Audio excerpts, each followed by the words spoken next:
सभी साथियों को नमस्कार। स्वामी विवेकानंद कॉम्पिटिशन सेंटर के ऑनलाइन पोर्टल पर चल रही इंग्लिश की क्लास में मैं बी आर कुमावत आपका स्वागत करता हूं। इस क्लास में हम पढ़ रहे हैं सेकंड ग्रेड के लिए इंग्लिश, और हमने सेकंड ग्रेड इंग्लिश को ग्रामर से शुरू किया है। और ग्रामर का हमने पहला टॉपिक पढ़ना चालू किया। ग्रामर की स्टडी हमने वर्ड से की है, अर्थात हमारे इस टॉपिक का नाम हम ले सकते हैं वर्ड क्लासेस, अर्थात वर्ड की क्लास। इसी वर्ड क्लासेस को पार्ट्स ऑफ स्पीच भी कहते हैं, parts of speech. Dear friends, हमने पार्ट्स ऑफ स्पीच को पढ़ना चालू किया है, और ये मानते हुए कि ग्रामर की शुरुआत यहाँ से होती है। पार्ट्स ऑफ स्पीच को शुरुआत में हमने देखा कि broadly speaking parts of speech में be divided into two main categories, that are the major word classes and the minor word classes. Major word classes noun, pronoun, adjective, इनको हमने major word classes कहा। और minor word classes quantifiers, enumerators, demonstrators, articles, इनको हमने minor word classes कहा on the basis of the fact that the number of these word classes, the number of the members of these word classes is so much low that they cannot be taken as a separate topic for study. इनके members की संख्या इतनी कम है कि उनको separately study का topic नहीं बनाया जा सकता।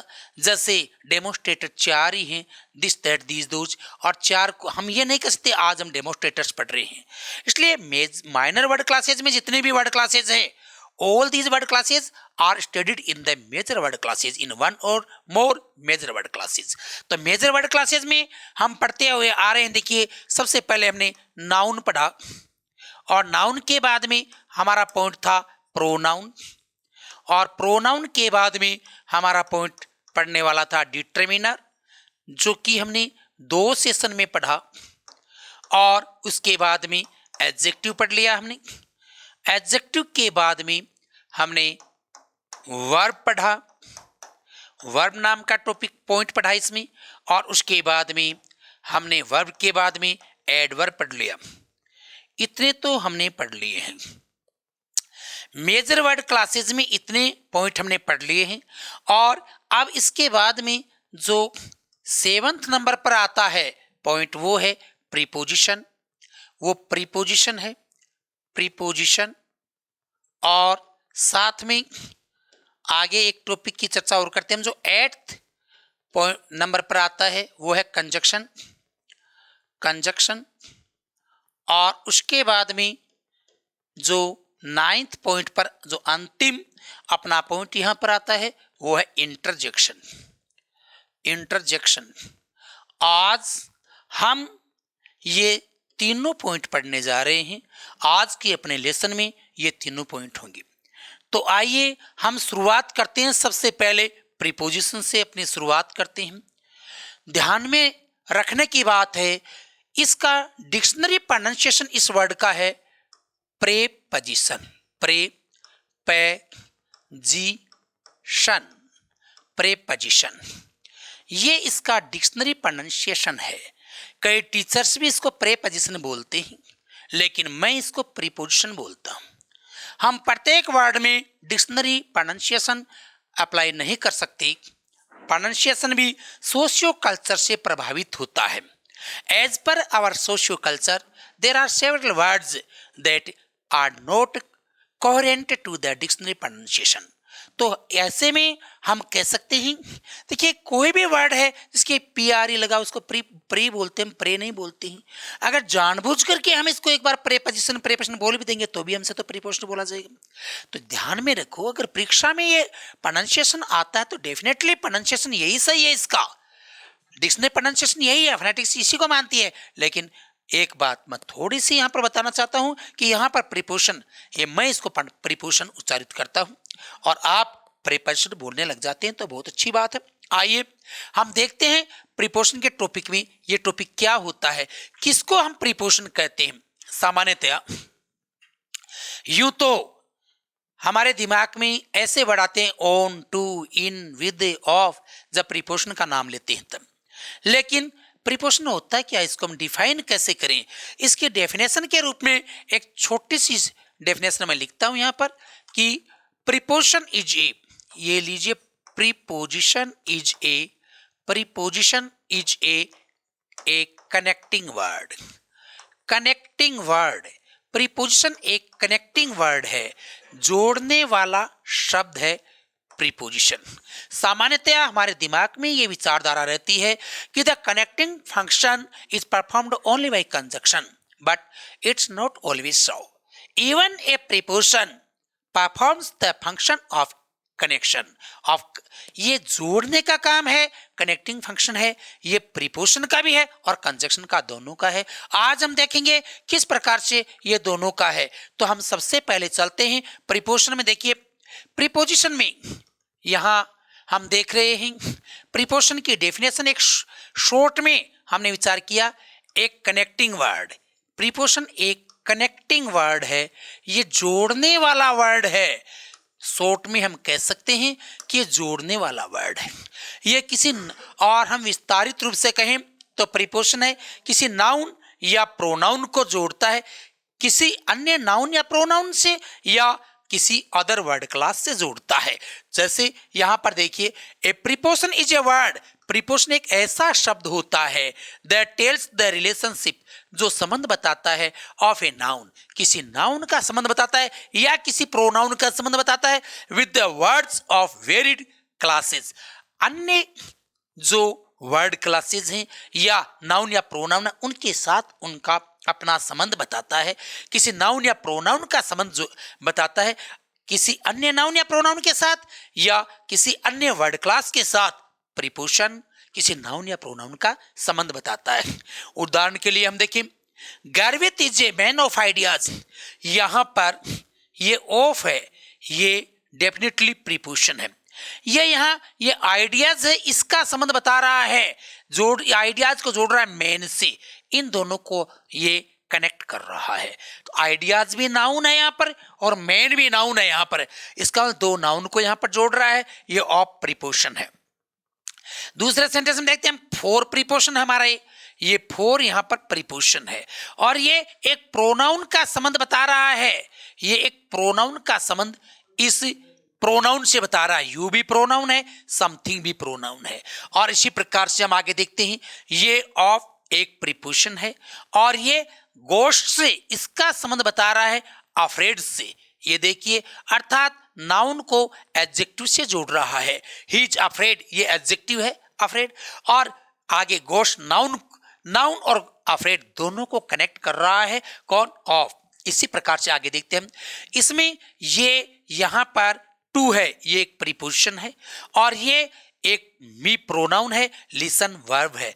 ये इस प्रोनाउन को इस वर्ब से जोड़ रहा है, अर्थात इस वर्ब और प्रोनाउन के बीच का संबंध बता रहा है। इसी प्रकार से आगे देखते हैं, तो ऑफ है, ये एक प्रीपोजिशन है, ये ऑल है, ये प्रोनाउन है और फर्स्ट भी प्रोनाउन है। ये फर्स्ट यहाँ प्रोनाउन नहीं, सॉरी, ये एडवर्ब है, ये फर्स्ट यहाँ पर एडवर्ब है। हम देखते हैं इन दोनों का संबंध बता रहा है, दोनों की में रिलेशनशिप स्थापित कर रहा है। तो यहाँ पर इस प्रीपोजिशन है, देखो प्रीपोजिशन के आगे तो देखेंगे हम ठीक बाद में, तो हमें नाउन या प्रोनाउन ही मिलेगा। यहाँ पर आइडियाज में ये देखेंगे हम, ये आइडियाज है, ये नाउन है, यहाँ ये यू है, ये प्रोनाउन है, ये प्रोनाउन। गोस्ट है, ये फिर नाउन है। यहाँ देखते हैं मी है, ये फिर प्रोनाउन है, और इसी प्रकार से ऑल है, ये प्रोनाउन है। तो हम प्रीपोजिशन के बाद में देखते हैं तो नाउन या प्रोनाउन ही है, लेकिन प्रीपोजिशन के पहले देखना अलग अलग वर्ड क्लास के वर्ड मिलते हैं। ये मैन नाउन है, समथिंग प्रोनाउन है, अफ्रेड है वो एडजेक्टिव है, लिसन है वो वर्ब है और फर्स्ट है वो एडवर्ब है। पहले इसके देखते हैं तो हमें अलग अलग वर्ड क्लासेस के वर्ड मिलते हैं। तो एक बात तो तय हो गई है कि प्रोनाउन के ठीक बाद में जो आता है वर्ड वो या तो नाउन हो या प्रोनाउन, लेकिन ठीक बाद की बात नहीं है। ये यहाँ पर ये सेंटेंस ऐसे भी हो सकता था, गर्वित is a man of ideas है, तो ये ऐसे भी हो सकता था, गर्वित is a man of man of good ideas, man of good ideas, ये ऐसे भी हो सकता था। तो भी क्या हो गया, अब हम ये कहते हैं ये प्रीपोजिशन है, इसके ठीक बाद में तो नाउन नहीं आई, लेकिन आगे नाउन या प्रोनाउन का आना सुनिश्चित है। अगर ये एडजेक्टिव आ गया तो इसके बाद में नाउन आ गई, आना सुनिश्चित है। प्रीपोजिशन के ठीक के बाद में देखेंगे तो नाउन या प्रोनाउन का आना सुनिश्चित है। यहां पर अब देखिए ग्रामर ने अभी तक हम ये देख रहे हैं यहां कि हमने देख लिया ओ प्रीपोजिशन है, आइडियाज और मैन को जोड़ रहा है, फॉर प्रीपोजिशन है, यू और समथिंग को जोड़ रहा है, ऐसे जोड़ रहा है, ये तो हमने देख लिया। लेकिन हमें अभी तक ये क्या पता चला कि ऑफ वास्तव में प्रीपोजिशन है। तो इस ऑफ क्या है, ऑफ प्रीपोजिशन है, क्या है फॉर प्रीपोजिशन है। इस प्रीपोजिशन को पहचानने की दिशा में हम अब आगे बढ़ रहे हैं। देखिए ग्रामर ने प्रीपोजिशन को पहचानने का एक आधार दिया है। प्रीपोजिशन बाद में पहचान में आएगा, पहले प्रीपोजिशनल फ्रेज पहचान में आएगी। तो ग्रामर इतने इतने सेंटेंस के पार्ट को प्रीपोजिशनल फ्रेज कहती है। ऑफ आइडियाज ये प्रीपोजिशनल फ्रेज है, क्यों है इस पर विचार हम बाद में करेंगे। ये मानो एक बार तो इतना समझ लो कि प्रीपोजिशनल फ्रेज है। प्रीपोजिशनल फ्रेज कैसे बनती है, प्रीपोजिशनल फ्रेज अर्थात पीपी, शॉर्ट में हम इसको पीपी कह सकते हैं।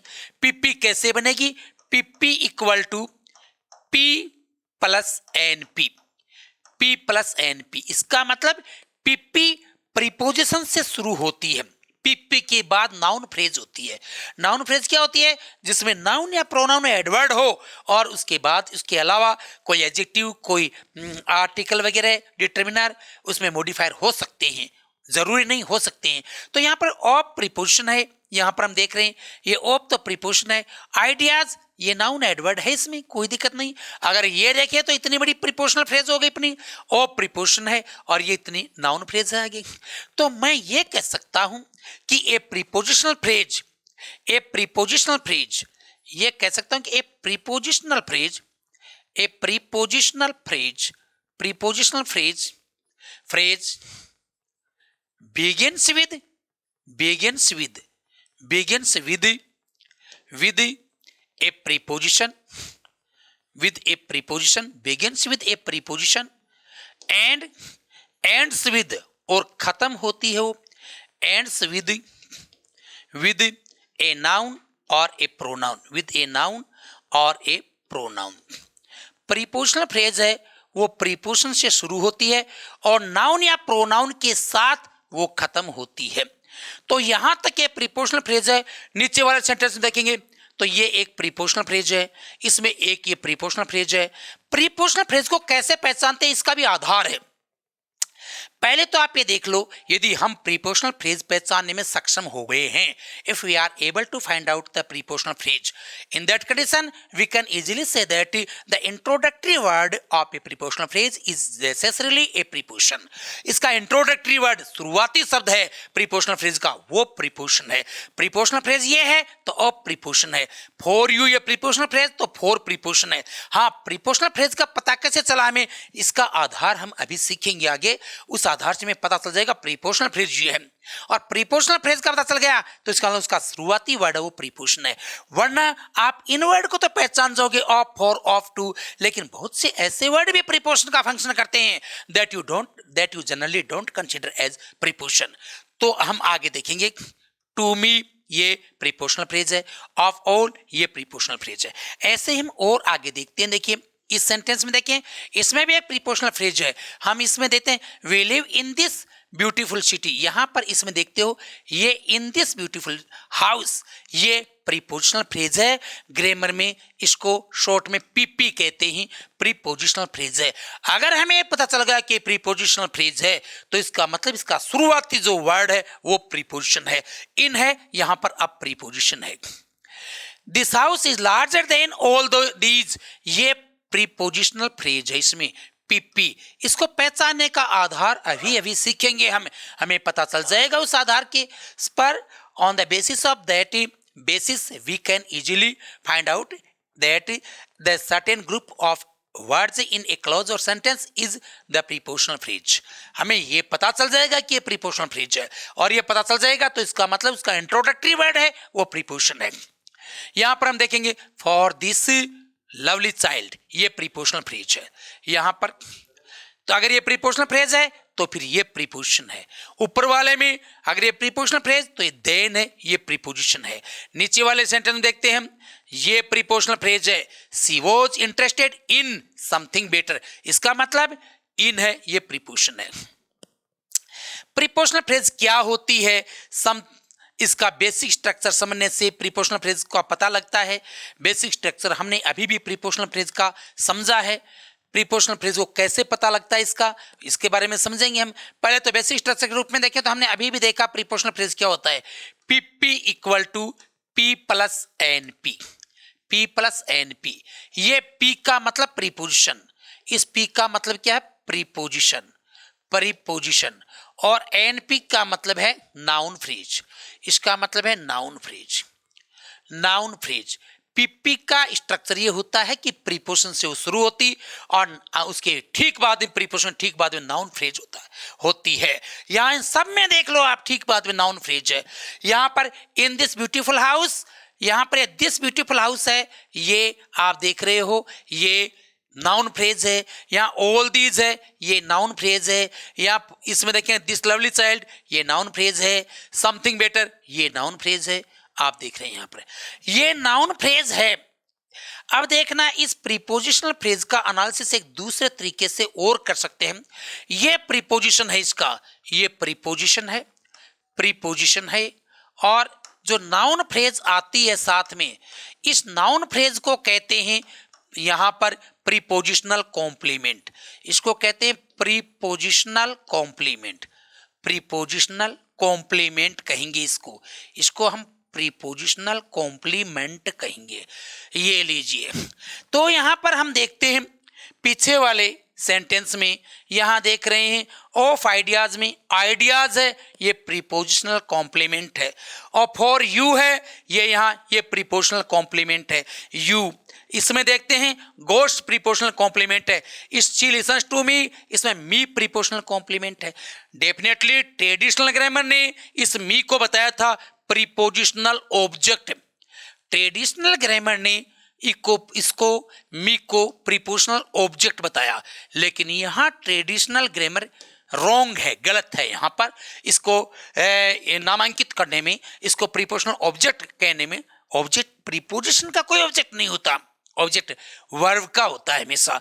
तो यहाँ पर ये मॉडर्न ग्रामर ने बताया है कि ये प्रीपोजिशनल ऑब्जेक्ट नहीं, ये प्रीपोजिशनल कॉम्प्लीमेंट है।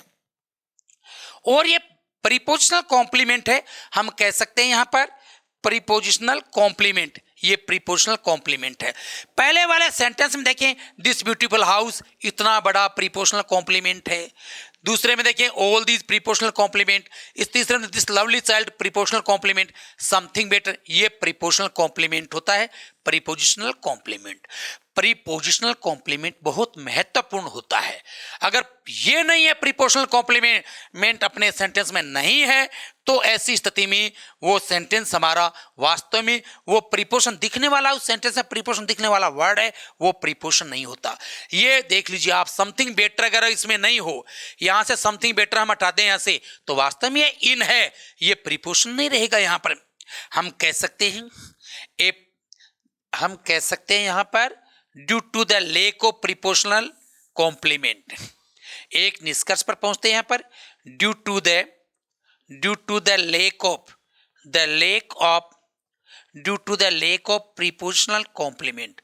प्रीपोजिशनल कॉम्प्लीमेंट के अभाव में, prepositional complement, due to the lack of prepositional complement,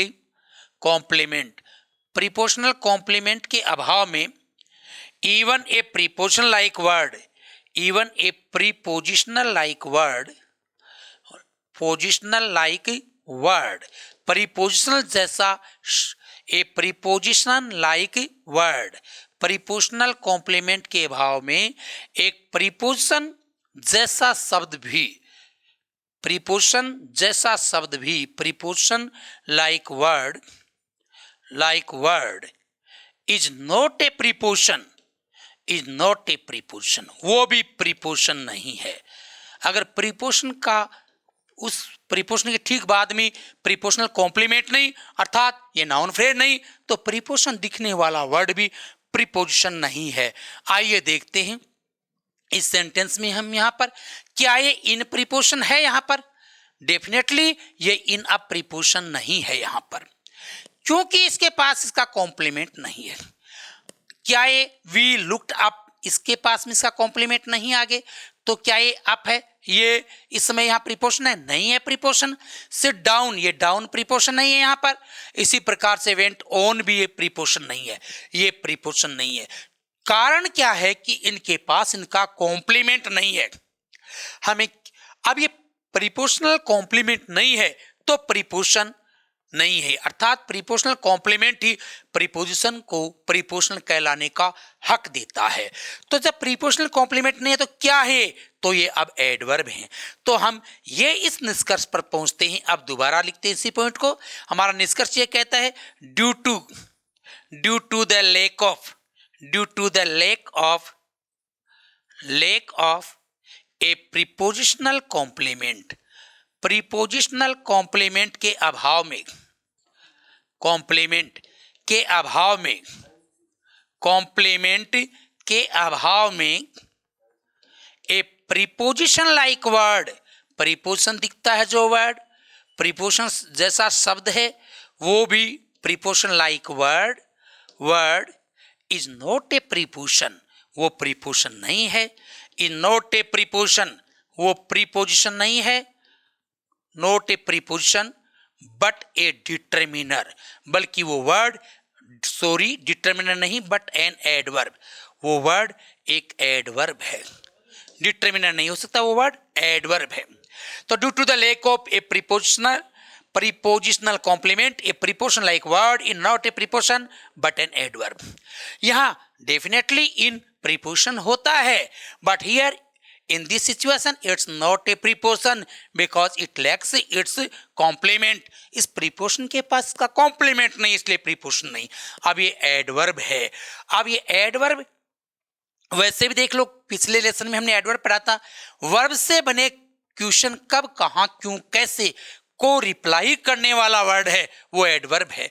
तो सी लिव्स वह रहती है, कहाँ रहती है? ये वेयर को रिप्लाई कर रहा है वर्ड अपना, इसका मतलब ये इन है, ये एडवर्ब है, प्रीपोजिशन नहीं है। इसी प्रकार से पहली बात तो ये देख लो, प्रीपोजिशन जैसा दिखता है but it lacks its complement and therefore it's an adverb, इसलिए ये एडवर्ब है। और इसी प्रकार से ये देखो, ये भी क्या है? डाउन, यहाँ पर एडवर्ब है। दूसरी बात, आप वर्ब से क्वेश्चन बनाकर देख सकते हैं। सी वी लुक्ड अप, हमने देखा, कहाँ देखा, किधर देखा, अप ऊपर देखा, तो ये कहाँ को आंसर कर रहा है, रिप्लाई कर रहा है, इसलिए एडवर्ब है। ऐसे ही ऑन है, ये भी क्या है? एडवर्ब। सीधा सा कारण यही है, ऑन के पास में प्रीपोजिशनल कॉम्प्लीमेंट नहीं, इसलिए ऑन है, क्या है? एडवर्ब है। आगे चलेंगे हम। जैसे एक क्वेश्चन आता है, इसी आधार पर एक क्वेश्चन करते हैं, the progress went on when all went on work.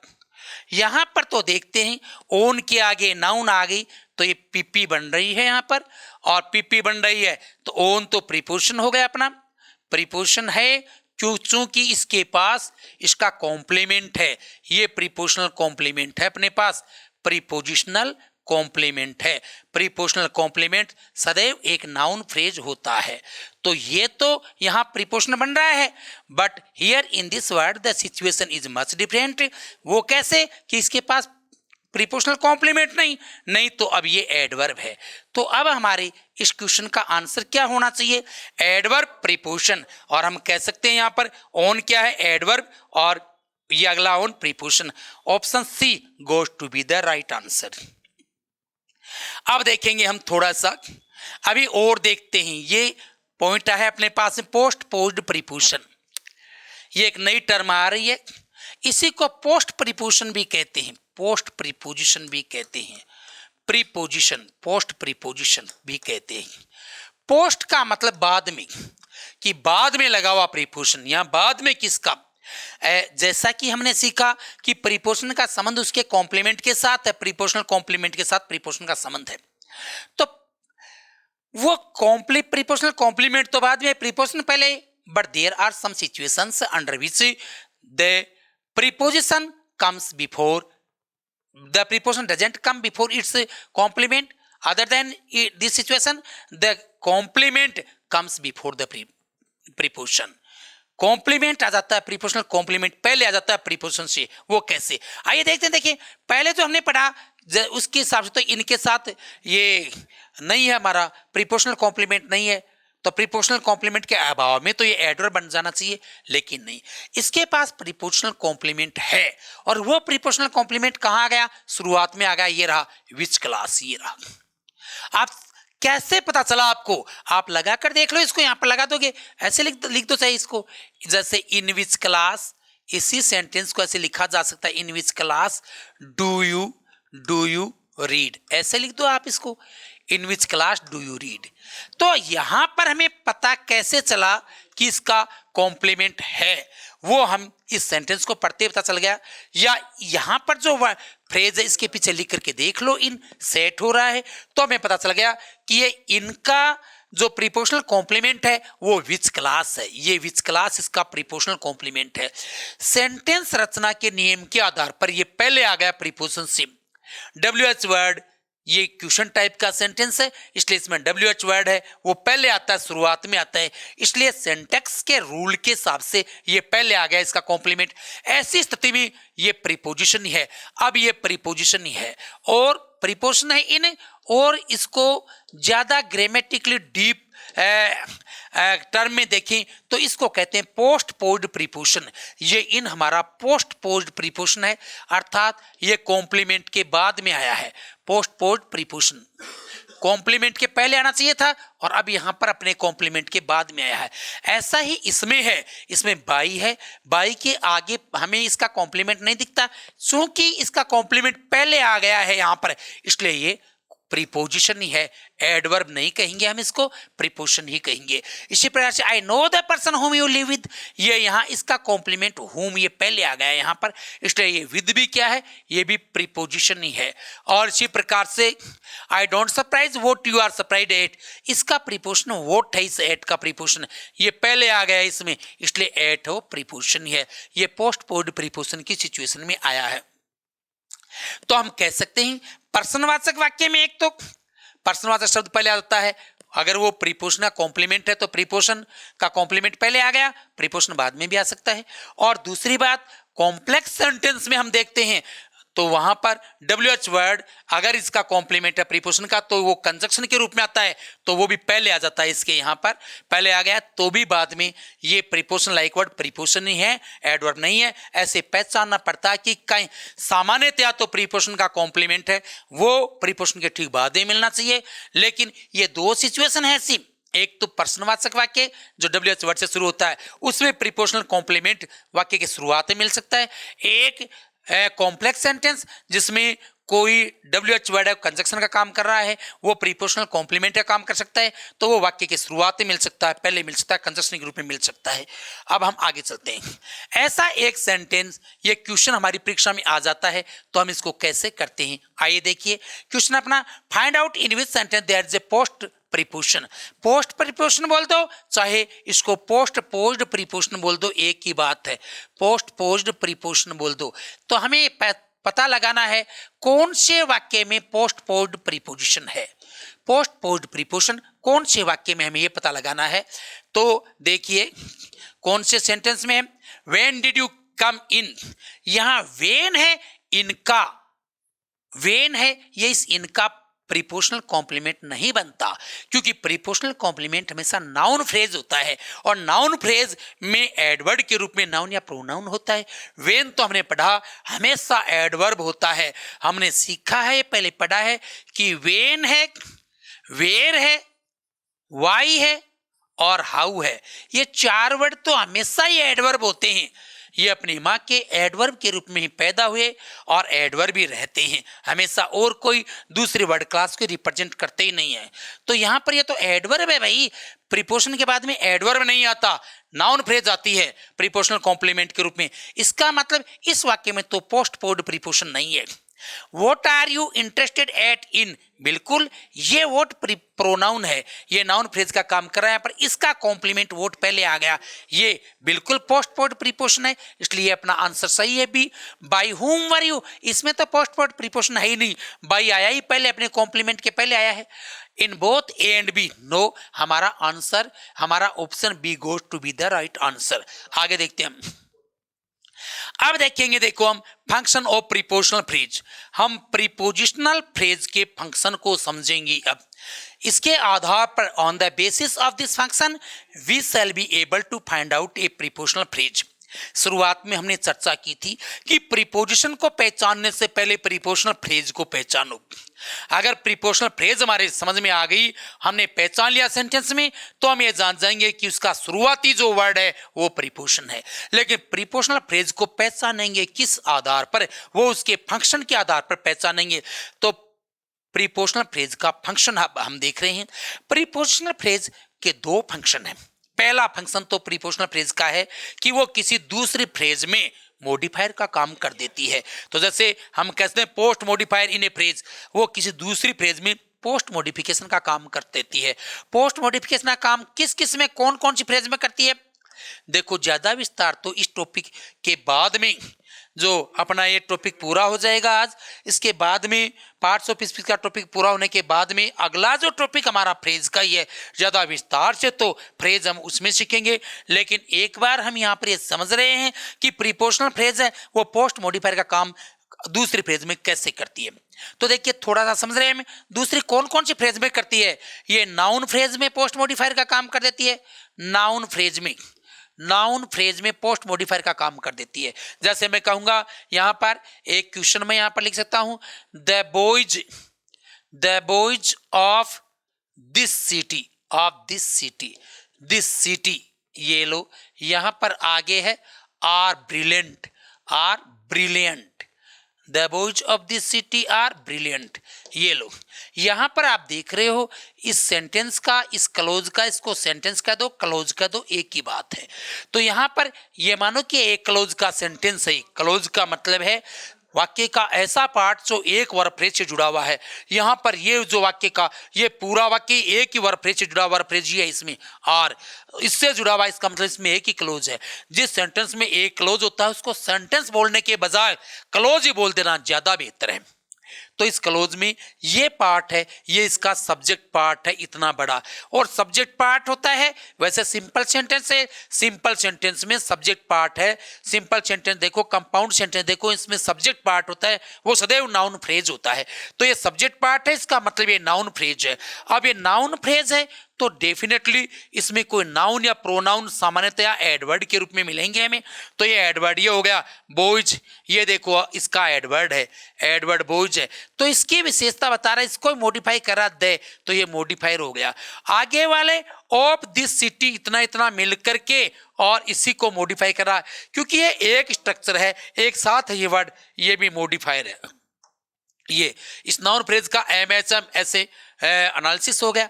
अब हम देखेंगे एक से अधिक वर्ड अगर एक साथ मॉडिफिकेशन का काम करते हैं, मॉडिफायर बनते हैं, तो डेफिनेटली वो वर्ड भी एक फ्रेज है अपने आप में। तो यहां पर ये एक फ्रेज है, और ये हम कहेंगे कौन सी फ्रेज है? ऑफ दिस सिटी, ये एक फ्रेज है, और ये फ्रेज अपनी प्रीपोजिशनल फ्रेज है।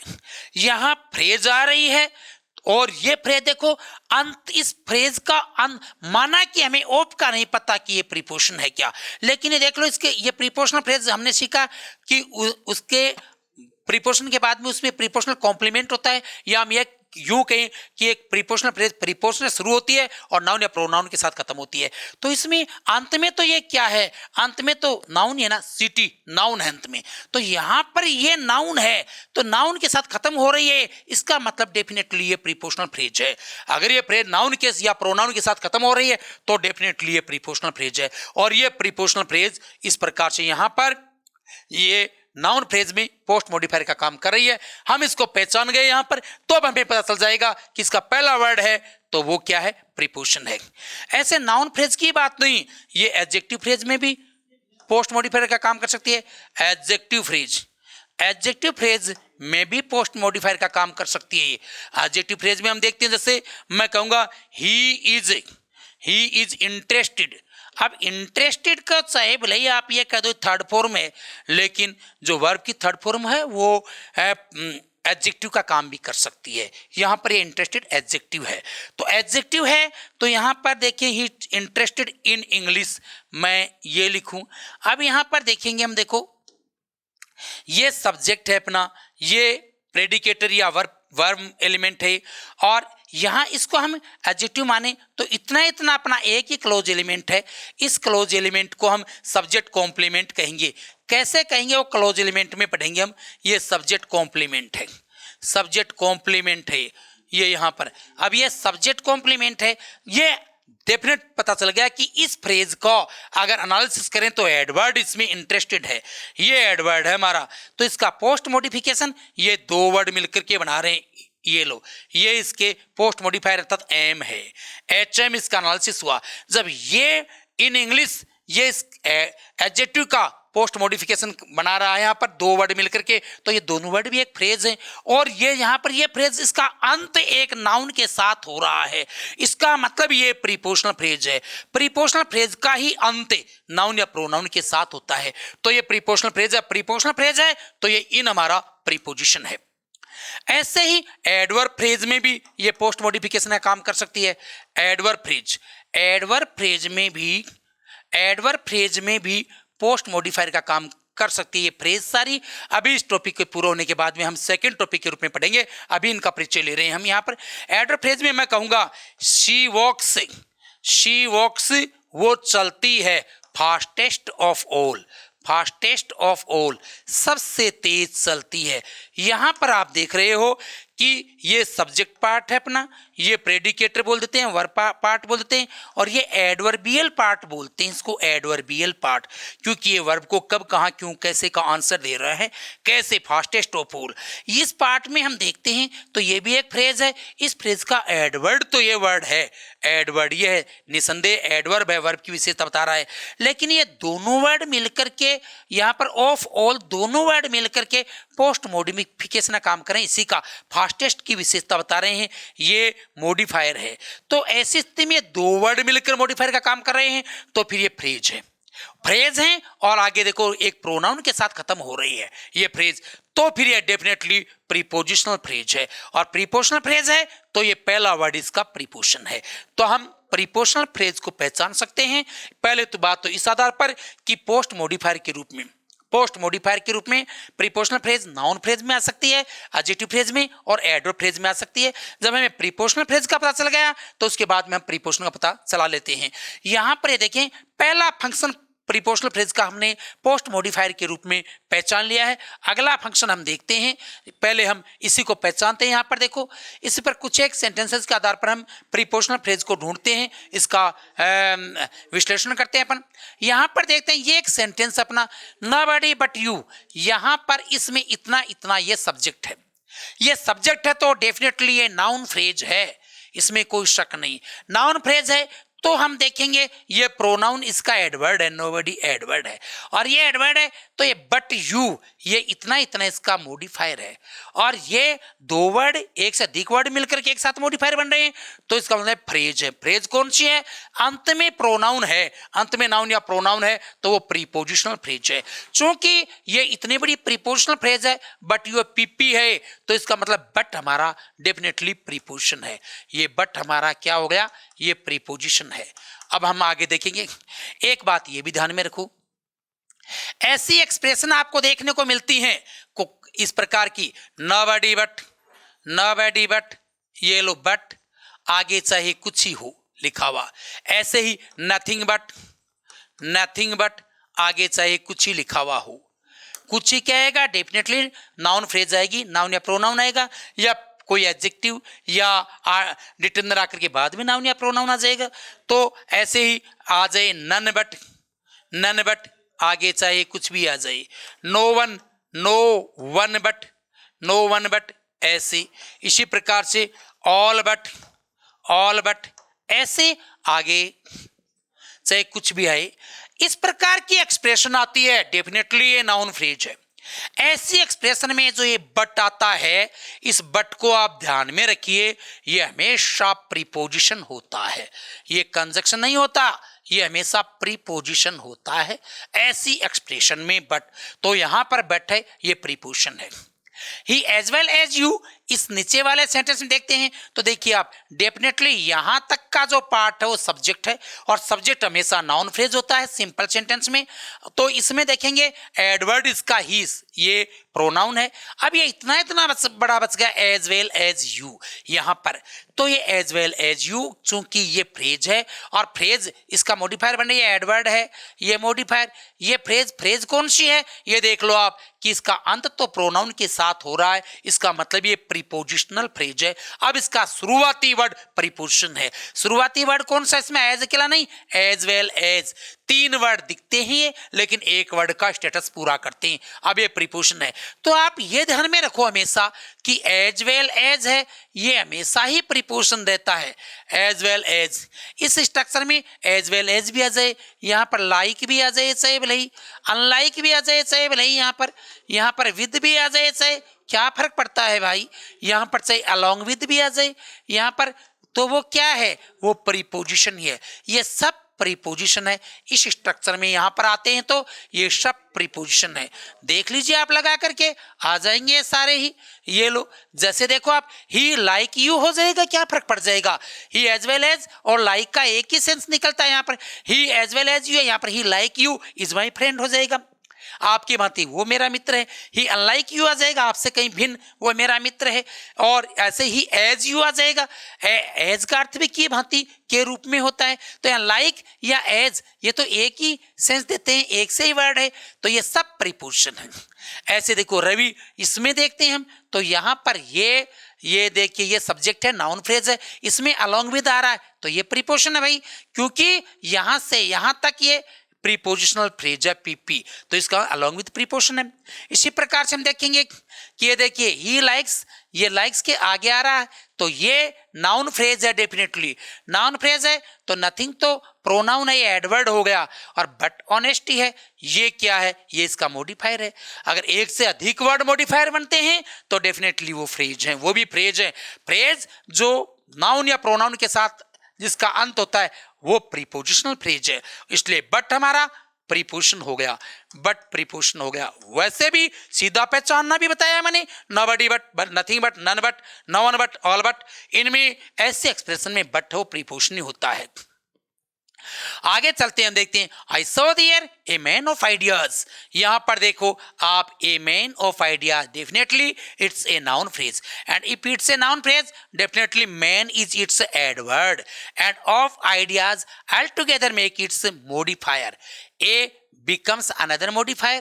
Here these two words altogether make a modifier, it means it's also a phrase. And if of ideas is a phrase, it means it, if it ends with a noun, it means it's a pp, a prepositional phrase. And if this structure is a PP, it means of is a preposition.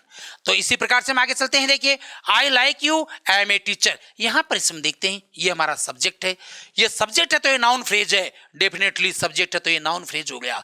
इसमें आई pronoun इसलिए Edward हो गया, और चूंकि ये पूरा का पूरा इसका मॉडिफायर हो गया, पूरा मॉडिफायर हो गया तो ये फ्रेज है। फ्रेज ये एक प्रोनाउन के साथ खत्म होती है, इसका मतलब ये प्रीपोजिशनल फ्रेज है, और प्रीपोजिशनल फ्रेज है तो लाइक हमारा क्या है, प्रीपोजिशन है, ये प्रीपोजिशन हो गया। इसी प्रकार से he is afraid of ghosts, यहां पर देखते हैं, देखना ये एक एडजेक्टिव फ्रेज है, ये पीपी आ गई और ये पीपी आ गई तो ऑफ है हमारा, ये प्रीपोजिशन हो गया। I was surprised at your behaviour, आप देखेंगे ये एडजेक्टिव फ्रेज है, पूरी एडजेक्टिव फ्रेज, इसमें एडवर्ड एडजेक्ट ये है, एडवर्ड एडजेक्टिव, तो ये इसका मॉडिफायर हो गया। मॉडिफायर एक से अधिक वर्ड में है और इसलिए फ्रेज है, और अंतिम वर्ड बिहेवियर एक नाउन है, इसका मतलब क्या हुआ कि ये प्रीपोजिशनल फ्रेज है, और चूंकि इतना पार्ट प्रीपोजिशनल फ्रेज है इसलिए इसका शुरुआती वर्ड है वो डेफिनेटली क्या है, प्रीपोजिशन है। वो डेफिनेटली प्रीपोजिशन है। हम एग्जैक्टली ये बात कह सकते हैं कि a prepositional phrase always begins with a preposition and ends with a noun और ए प्रोनाउन। तो आगे चलेंगे हम, you are wiser than me, यहां पर आप देखेंगे ये एडजेक्टिव फ्रेज आप देखेंगे यहां पर, और इसमें ये एडवर्ब है वाइजर, ये एडजेक्टिव है, तो देन मी मॉडिफायर है, और देन मी एक से अधिक वर्ड एक साथ मॉडिफायर बन रहे हैं, तो ये फ्रेज है। अंत में प्रोनाउन है, इसका मतलब ये पीपी है, और ये पीपी है तो देन हमारा प्रीपोजिशन है, तो देन हमारा प्रीपोजिशन है। I am senior to her, यही कहानी यहां पर बनती है, ये टू प्रीपोजिशन आता है, और यही कहानी फास्टर देन मी बनती है, ये देन हमारा क्या आता है, प्रीपोजिशन आता है। तो इस प्रकार से हम कह सकते हैं कि पीपी है वो पोस्ट मॉडिफायर का काम करती है। पोस्ट मॉडिफायर का काम ये नाउन फ्रेज में कर सकती है, एडजेक्टिव फ्रेज में कर सकती है, एडवर्ब फ्रेज में कर सकती है। हालांकि फ्रेज का टॉपिक हम पढ़ेंगे तब और इन्हीं बातों को हम विस्तार से पढ़ेंगे। अभी तो एक बार हम आगे चलते हैं। ऐसे दो सेंटेंस अपने पास में, इनमें देखो देखिए इनमें प्रीपोजिशन है क्या, आइए देखते हैं। ये हमारा सब्जेक्ट पार्ट है, ही इज हमारा वर्ब पार्ट, या इसको प्रेडिकेटर भी कह सकते हैं। अब आगे वीक है, ये कॉम्प्लीमेंट पार्ट है। वीक की विशेषता ये एक फ्रेज है, वैसे क्लोज एलिमेंट में है कॉम्प्लीमेंट, सब्जेक्ट कॉम्प्लीमेंट हम इसको कह सकते हैं। चूंकि वीक वही है जो ही है, वही वीक है, एक ही व्यक्ति के बारे में उसी पर्सन को ये रिफर कर रही है फ्रेज, इसका मतलब ये सब्जेक्ट कॉम्प्लीमेंट है। अब ये सब्जेक्ट कॉम्प्लीमेंट ये मानो कि हमेशा या तो नाउन फ्रेज होता है या एडजेक्टिव फ्रेज होता है। यहाँ पर नाउन फ्रेज होती है तो इसका एडवर्ड नाउन या प्रोनाउन होता, इसका एडवर्ड नाउन या प्रोनाउन नहीं, एडवर्ड इसमें वीक है, और ये वीक जो एडवर्ड है ये एडजेक्टिव है हमारा, ये एडजेक्टिव है तो ये एडजेक्टिव फ्रेज है, एजेपी। अब देखिए ये एडवर्ड है तो ये इसका मॉडिफायर है, ये लो ये मॉडिफायर है इसका, तो अब आगे ये भी एक साथ मिलकर मॉडिफायर है इसका। अब क्या ये मॉडिफायर एक साथ मिलकर के, एक से अधिक वर्ड एक साथ मिलकर मॉडिफायर है, तो क्या वास्तव में ये पीपी बनती है क्या? यहाँ पर इतनी इतनी बड़ी टू वर्क पीपी बनती है क्या? नहीं बनती, क्योंकि इसका अंत प्रीपोजिशन एक नाउन के साथ नहीं है, ये वर्ब की फॉर्म है, दो वर्ड भी नहीं है, टू वर्क वर्ब की इन्फिनिटिव फॉर्म है। ये वर्ब आ गया, वर्ब आते ही मतलब क्लोज बन गया, एक वर्ब से जुड़ा हुआ वाक्य का पार्ट है वो एक क्लोज होता है, यही पार्ट इतना जुड़ा हुआ एक क्लोज बन गया, नॉन फाइनाइट क्लोज है, तो ये पीपी नहीं है। चूंकि पीपी नहीं है इसलिए टू प्रीपोजिशन नहीं है, तो हम कह सकते हैं कि ये टू है, यहां पर नॉट ए प्रीपोजिशन, ये प्रीपोजिशन नहीं है। इसी प्रकार से यही जो सेंटेंस है ये तो यहाँ टू वॉक मैंने बताया नॉन फाइनाइट सबऑर्डिनेट क्लोज है, नॉन फाइनाइट क्लोज है, वाक्य को संक्षिप्त में लिखने की कला मात्र होता है नॉन फाइनाइट क्लोज। अगर इसको विस्तार से लिखें तो फाइनाइट क्लोज के रूप में भी आ सकता है, जैसे ये आ गया that he can not walk, तो इसमें भी इसको विस्तार से लिखेंगे तो ऐसे लिखा जाएगा, तो अब इसमें प्रीपोजिशन नहीं आया तो इसका मतलब इसमें भी प्रीपोजिशन नहीं आया। अब दूसरा फंक्शन प्रीपोजिशनल फ्रेज का था वो ये है एडवर्बियल इन ए क्लोज, क्लोज में एडवर्बियल का काम कर सकती है। देखिए पहली बात तो ये ध्यान में रखो कि क्लोज एलिमेंट्स का टॉपिक हम आगे पढ़ेंगे, फ्रेज का टॉपिक पढ़ने के बाद में क्लोज एलिमेंट्स का टॉपिक होगा अपना। क्लोज एलिमेंट्स कौन कौन से होते हैं थोड़ा सा परिचय यहां पर लेते हैं। एक तो सब्जेक्ट है, पहला तो सब्जेक्ट, दूसरा वर्ब एलिमेंट को इंगित करने वाला, वर्ब भी बोल दिया, ट्रेडिशनल ग्रामर ने वर्ब बोल दिया और मॉडर्न ग्रामर ने उसको प्रेडिकेटर बोल दिया। प्रेडिकेटर होता है, और तीसरा है वो अपना ऑब्जेक्ट है या ऑब्जेक्ट है, और चौथा जो एलिमेंट होता है वो कॉम्प्लीमेंट होता है, कॉम्प्लीमेंट, और पांचवा जो एलिमेंट है वो एडवर्बियल होता है, एडवर्बियल होता है। पांचवा अपना क्लोज एलिमेंट है वो एडवर्बियल होता है। ये एडवर्बियल दो फ्रेज से बनता है, या तो ये एडवर्ब फ्रेज से बन जाए या तो ये एडवर्ब फ्रेज से बन जाए।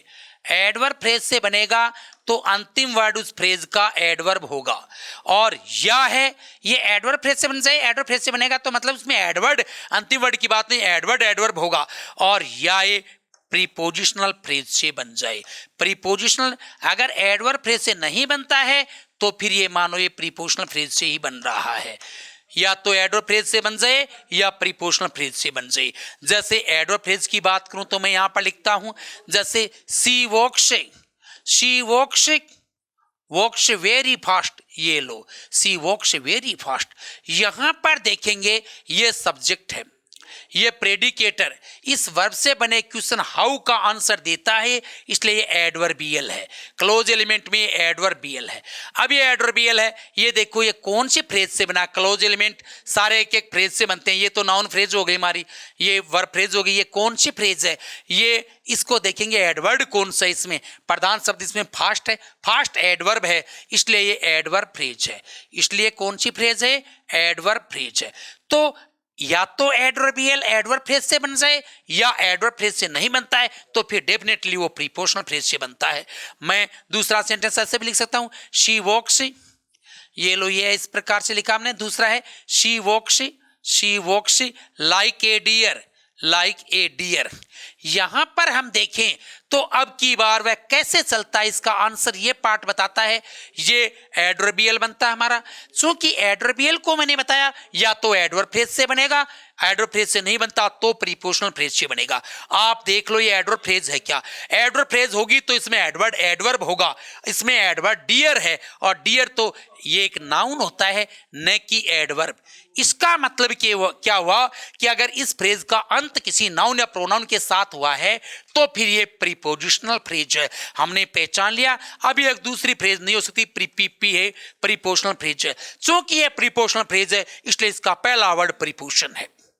ऐसे प्रीपोजिशन को पहचाना जाता है on the basis of its function. तो हमने ये सीखा अब तक कि प्रीपोजिशंस पहचानने से पहले प्रीपोजिशनल फ्रेज को पहचानो। प्रीपोजिशनल फ्रेज को पहचानने के दो आधार हैं, या तो वो किसी फ्रेज में अर्थात नाउन फ्रेज, एडजेक्टिव फ्रेज या एडवर्ब फ्रेज में पोस्ट मॉडिफायर का काम कर रही है तो पोस्ट मॉडिफायर के रूप में पहचानो, फ्रेज के पोस्ट मॉडिफायर के रूप में, या वो फ्रेज किसी कोई स्वतंत्र क्लोज एलिमेंट का काम कर रही है, वो क्लोज एलिमेंट एडवर्बियल है, एडवर्बियल का काम कर रही है तो वहां पहचानो। एडवर्बियल का काम दो फ्रेज करती हैं, या तो एडवर्ब फ्रेज, एडवर्बियल में देख लो एडवर्ब फ्रेज है क्या, एडवर्ब फ्रेज तब मानी जाएगी जब उस फ्रेज का एडवर्ब है, और अगर ऐसा नहीं है तो फिर वो डेफिनेटली प्रीपोजिशनल फ्रेज है। देख लो उस फ्रेज के अंत में प्रीपोजिशन है तो सॉरी नाउन या प्रोनाउन है तो वो प्रीपोजिशनल फ्रेज है। अब उस फ्रेज का पहला वर्ड डेफिनेटली प्रीपोजिशन होगा। जैसे यहां पर ये 3 सेंटेंसेस हैं अपने पास में।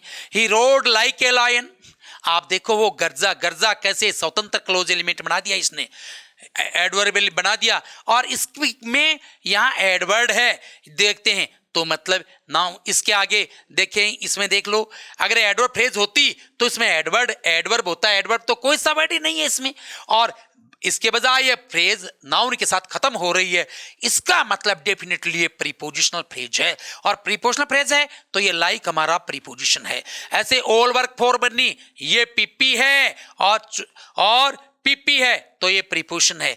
I will see you after a few moments, आप देख रहे हो आफ्टर ए फ्यू मोमेंट्स, ये आई विल सी यू मैं आपसे मिलूंगा, कब मिलूंगा, आफ्टर ए फ्यू मोमेंट्स, कब का आंसर दे रहा, इसलिए ये पार्ट है ये एडवर्बियल है। एडवर्बियल दो फ्रेज से बनता है, या तो एडवर्ब फ्रेज से या प्रीपोजिशनल फ्रेज से। चूंकि ये फ्रेज अंत में इसके नाउन है इसका मतलब ये प्रीपोजिशनल फ्रेज है, चूंकि ये प्रीपोजिशनल फ्रेज है इसका मतलब ये आफ्टर प्रीपोजिशन है। A philosopher looks beyond the stars, यहां पर बियॉन्ड द स्टार्स पीपी है इसलिए बियॉन्ड है, ये प्रीपोजिशन है। आइए एक क्वेश्चन अपने पास में आता है, इस जो कुछ हमने पढ़ा उसके आधार पर इस क्वेश्चन को हम हल करते हैं। क्या लिखा है, दो सेंटेंसेस हैं अपने पास में। पहला है she has been working hard since she came here, she has been working hard since her arrival here. यहां पर हम देखते हैं कौन सी, अब ये सिंस के बारे में पूछा जा रहा है, ये सिंस प्रीपोजिशन बन जाएगा अगर इसके आगे ये इसको शामिल करते ये पार्ट प्रीपोजिशनल फ्रेज है तो। प्रीपोजिशनल फ्रेज तब होगा जब इसके अंत में नाउन या प्रोनाउन है तो। यहां पर देखना ये इतना बड़ा ही है, हियर तक नहीं है, हियर तक तो हमने इसको गलत मार्क कर दिया, सिंस हर अराइवल ये इतना बड़ा ही है। अब ये इतना बड़ा है तो अराइवल तो नाउन ही है, ये नाउन है तो ये इतनी बड़ी फ्रेज हमारी पीपी है, और ये पीपी है, ये पीपी है इतनी बड़ी फ्रेज तो सिंस हमारा प्रीपोजिशन है, ये डेफिनेटली प्रीपोजिशन है। अब इसमें देखो इतने में सिंस सी केम हियर ये तो इसमें तो आगे पूरा ही जुड़ा हुआ आ रहा, सी केम हियर पूरा ही, और अंतिम शब्द नाउन तो नहीं है। इसका मतलब कुछ भी हो, ये पिप्पी नहीं है, ये पिप्पी नहीं है तो ये प्रीपोजिशन नहीं है। तो ऐसी स्थिति में हम देखेंगे कि इसमें प्रीपोजिशन कौन सा, प्रीपोजिशन तो केवल सेकंड सेंटेंस में है। Only the underlined word in the second sentence वो प्रीपोजिशन है, पहले वाला प्रीपोजिशन नहीं है। ये क्वेश्चन तो क्लियर हो गया। अब जरा देखो ये है क्या चीज, सिंस क्या आ गया यहाँ पर। सिंस के आगे देखते हैं, देखो ऐसा स्ट्रक्चर है कि इसमें वर्ब भी आ रही है, इसका मतलब ये क्लोज है, क्लोज को जोड़ रहा है तो ये सिंस है, ये कंजक्शन है। यहाँ पर सिंस कंजक्शन है यहाँ पर, इसको अब हम कंजक्शन मानेंगे। आगे चलेंगे, कंजक्शन में और विस्तार से पढ़ेंगे इसको। अब देखेंगे आगे, देखिए प्रीपोजिशनल क्लोज। जब आगे देखते हैं हम प्रीपोजिशनल क्लोज। प्रीपोजिशनल क्लोज क्या होता है, प्रीपोजिशनल फ्रेज जैसे प्रीपोजिशनल क्लोज होता है। जैसे मैं ये कहूं I listen to your speech, मैंने ये कहा एक सेंटेंस में, तो I listen to your speech. और दूसरे सेंटेंस में मैं कहता हूं I listen to what you speak, I listen to what you speak.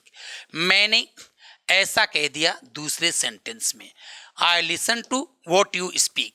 यहां पर देखिए डेफिनेटली पहले सेंटेंस में हमारे पास में पीपी है, ये पीपी यहां पर है क्योंकि ये फ्रेज एक नाउन के साथ खत्म होती है, ये नाउन के साथ खत्म होती है तो ये पीपी है, पीपी है तो ये प्रीपोजिशन है।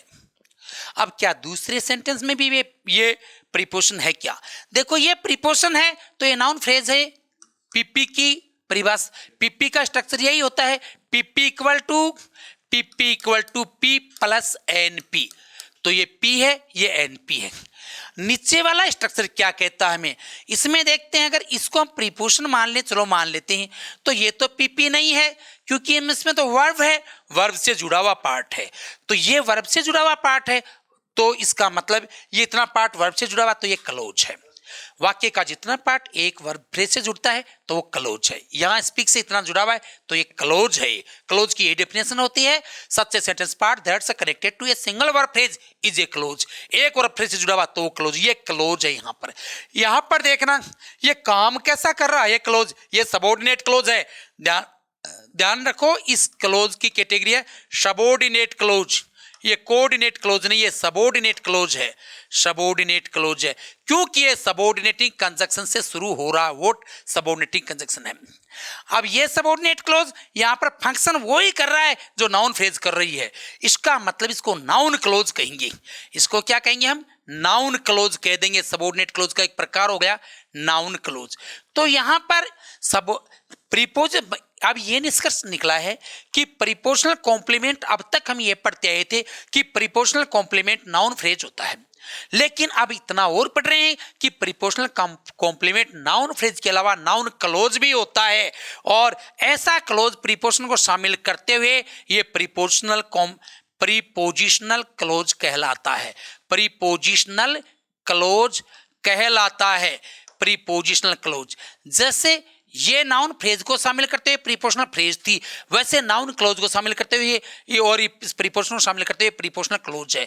प्रीपोजिशनल क्लोज का स्ट्रक्चर होगा PCL, prepositional clause equal to P plus NCL, preposition plus noun clause. यहां पर PP का स्ट्रक्चर था P प्लस NP।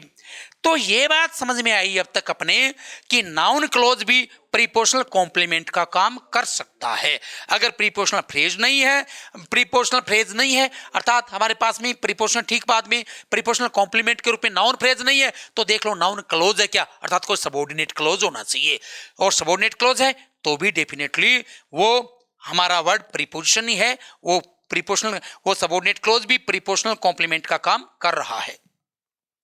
ऐसे अब इन सेंटेंसेस में हम देखते हैं I am interested in what you से, यही बात देखो इसमें आ गई, इन व्हाट यू से। अब ये PCL है, प्रीपोजिशनल क्लोज है ये यहां पर, तो ये तो नाउन क्लोज है, तो ये प्रीपोजिशन हमारा इन हमारा डेफिनेटली यहां पर प्रीपोजिशन है। She gets annoyed at what she looks, ये देख लो ये प्रीपोजिशनल क्लोज है, ये प्रीपोजिशनल क्लोज है तो डेफिनेटली ये एट हमारा प्रीपोजिशन है। और he gets afraid of whoever comes, ये देखो ये प्रीपोजिशनल क्लोज है तो ये प्रीपोजिशन है। और she is busy in looking food, ये भी प्रीपोजिशनल क्लोज है, ये नॉन फाइनाइट फॉर्म में आ गया। मैंने बताया प्रीपोजिशन के ठीक बाद में जो क्लोज है तो सबऑर्डिनेट क्लोज है और नाउन क्लोज ही है वो, तो यहाँ पर ये प्रीपोजिशन है। अब हम आगे चलते हैं। अब देखिए प्रीपोजिशन के प्रकार देखते हैं, प्रीपोजिशन को पहचान लेंगे इस आधार पर हम। अब हम देख रहे हैं प्रीपोजिशन कितने प्रकार का हो सकता है, ये भी एक क्वेश्चन है अपना, अच्छा बनता है यहाँ पर। कौन से प्रकार का क्वेश्चन है, कौन से प्रकार का प्रीपोजिशन है, ये अच्छा प्रश्न बनता है। ये मानो प्रीपोजिशन मोटे तौर से दो प्रकार के, सिंपल प्रीपोजिशन और कॉम्प्लेक्स प्रीपोजिशन। सिंपल प्रीपोजिशन कौन से होते हैं, वो प्रीपोजिशन जो एक मॉर्फिम से बनते हैं, made of a single morpheme, जो एक मॉर्फिम से बनते हैं, मॉर्फिम से बनते हैं, मॉर्फिम से एक मॉर्फिम से बनते हैं, वो सिंपल प्रीपोजिशन है। मॉर्फिम क्या होती है, एक साउंड या एक से अधिक साउंड का स्ट्रक्चर जो एक साथ रहता है, या वर्तनी का एक अक्षर या एक से अधिक अक्षर का ऐसा स्ट्रक्चर जो अक्षरतः साथ रहता है, तो वो एक मॉर्फिम है। जैसे एक वर्ड है अपने पास में THE, अब ये वर्तनी का ऐसा स्ट्रक्चर है कि एक साथ रहता है, इससे ये अलग नहीं हो सकता बिल्कुल भी। ऐसे दीज, ये एक ही वर्ड है, दिस एक ही मॉर्फिम मान जाती है इसमें। लेकिन अगर मैं टीचर लिखूंगा तो इसमें दो मॉर्फिम हो गई, क्योंकि इसको तोड़ा भी जा सकता है, टीच ये लो प्लस ER, ऐसे अब ये दो मॉर्फिम हो गई, इनको तोड़ा नहीं जा सकता, तो ये एक मॉर्फिम है। ऐसे एक मॉर्फिम के जो प्रीपोजिशन है वो सिंपल प्रीपोजिशन है, ये सब एक मॉर्फिम के प्रीपोजिशन है। Past, like, as, but, except, than, after, before, till, since, above, beyond, ये सब सिंपल प्रीपोजिशन है। कॉम्प्लेक्स प्रीपोजिशन जो एक से अधिक मॉर्फिम से बना हुआ है, वो आइदर मेड ऑफ, इसका मतलब आइदर जो बना हुआ है, आइदर मेड ऑफ जो या तो दो या और, मोर, टू और मोर मॉर्फिम्स जो या तो दो या दो से अधिक मॉर्फिम का बना हुआ है, और ऑफ या किससे बना हुआ है, टू और मोर वर्ड्स, टू और मोर वर्ड्स दो या दो से अधिक शब्दों से मिलकर बना हुआ है, दो प्रीपोजिशन को से जुड़ करके बन गया, तो वो कॉम्प्लेक्स प्रीपोजिशन है। हम देखें ऑन टू दो प्रीपोजिशन से बना है, ऑन और टू से, ये complex preposition. On to, up to, upon, near by, near to, सारे प्रीपोजिशन ये इसी नेचर के हैं कि ये कॉम्प्लेक्स प्रीपोजिशन है। यहाँ पर एज वेल एज प्रीपोजिशन है, तीन वर्ड से मिलकर के बना है, इन कंपेरिजन टू तीन वर्ड से मिलकर के बना है, ये कॉम्प्लेक्स प्रीपोजिशन है। एक क्वेश्चन को हम हल करते हैं इसके आधार पर। दो क्वेश्चन देखो, पहला, विच of the following is not a complex preposition, इनमें से कॉम्प्लेक्स प्रीपोजिशन कौन सा नहीं है। आफ्टर कॉम्प्लेक्स प्रीपोजिशन नहीं है, यही सही हो गया हमारा। आफ्टर में एक ही मॉर्फिम है, अप टू में दो हैं, थ्रू आउट में दो हैं, थ्रू और आउट, आउट ऑफ में दो हैं, तो कॉम्प्लेक्स प्रीपोजिशन कौन सा नहीं है, आफ्टर नहीं है। फिफ्थ का क्वेश्चन हम देखते हैं, the difference between simple and complex preposition is basically of their, simple और कॉम्प्लेक्स प्रीपोजिशन में जो डिफरेंस है वो बेसिकली किस चीज का है, देयर मीनिंग, नो मीनिंग का डिफरेंस नहीं है। मीनिंग में क्या है, इनका मतलब ही अंदर होता है, और इनटू जो इसमें आएगा यहाँ पर लिखा नहीं होगा, अब लिख देते हैं इनटू भी का मतलब ही अंतर ही होता है, तो मतलब इसमें मीनिंग का डिफरेंस नहीं, फॉर्म का डिफरेंस है दोनों में, बिल्कुल फंक्शन का डिफरेंस नहीं, फॉर्म का डिफरेंस है। आगे चलते हैं, अब देखेंगे एक बार ये यहाँ पर आकर के अपनी प्रीपोजिशन की डिस्कवरी पूरी होती है, फाइंडिंग पूरी होती है। इस बेसिस पर जितना हमने पढ़ा प्रीपोजिशन को पहचान लेंगे, और चूंकि हम पार्ट्स ऑफ स्पीच में प्रीपोजिशन के पॉइंट को पढ़ रहे हैं, इसलिए यहाँ पर हम केवल प्रीपोजिशन को पहचानना पढ़ रहे हैं, प्रीपोजिशन के यूसेज नहीं पढ़ रहे हैं। यहाँ पर प्रीपोजिशन को पहचानना पढ़ रहे हैं, प्रीपोजिशन का यूसेज हम प्रीपोजिशन नाम के अलग सेपरेट टॉपिक में पढ़ेंगे। और ऐसे ही अब आगे आते हैं हम कंजक्शन में, इसमें भी कंजक्शन को पहचानना पढ़ेंगे, न कि कंजक्शन के यूसेज नहीं पढ़ेंगे। ध्यान रखो, कंजक्शन भी प्रीपोजिशन की भांति एक कनेक्टिंग वर्ड होता है। कंजक्शन भी क्या है, एक कनेक्टिंग वर्ड, एक जोड़ने वाला शब्द है, कनेक्टिंग वर्ड। जहां दो वर्ड को जोड़ता है प्रीपोजिशन। कंजक्शन वहां पर दो वर्ड को भी जोड़ सकता है, दो फ्रेज को भी जोड़ सकता है, दो क्लोज को भी जोड़ सकता है। यहां पर देखिए थोड़ा बहुत डिफरेंस जरूर है दोनों में, लेकिन फिर भी फंक्शन दोनों का कनेक्टिंग फंक्शन है। And on the basis of this function both preposition and conjunction, preposition और कंजक्शन दोनों सिमिलर हैं एक दूसरे की, और दोनों एक फंक्शन अदा करते हुए हैं, इसलिए इनकी पार्ट्स ऑफ स्पीच के टॉपिक में स्टडी भी दोनों की साथ होती है। आओ चलते हैं हम। तो देखिए कंजक्शन की विस्तार से हम डेफिनेशन देखें तो एक conjunction is a word, conjunction ऐसा वर्ड है दैट कनेक्ट्स टू वर्ड्स, जो दो शब्दों को जोड़ता है, दो फ्रेजेस को जोड़ता है और दो क्लोजेस को साथ जोड़ता है, वो कंजक्शन है। कई बार हम कहते हैं दो या दो से अधिक वर्ड को जोड़ने वाला एक शब्द है वो कंजक्शन होता है, हम कह देते हैं ऐसा। लेकिन दो से अधिक वर्ड को जोड़ता है तो दो से अधिक को नहीं जोड़ता है कंजक्शन, कंजक्शन दो को जोड़ता है। मैं अगर ये कहूं रवि रवि, मोहन मोहन, एंड सोहन आर दियर, मैं अगर ये एक सेंटेंस यहां पर लिखता हूं तो आप देखेंगे कंजक्शन जो एंड है, इस कंजक्शन ने केवल मोहन और सोहन को ही जोड़ा है, रवि को नहीं जोड़ा, रवि को मोहन से कोमा ने जोड़ा है।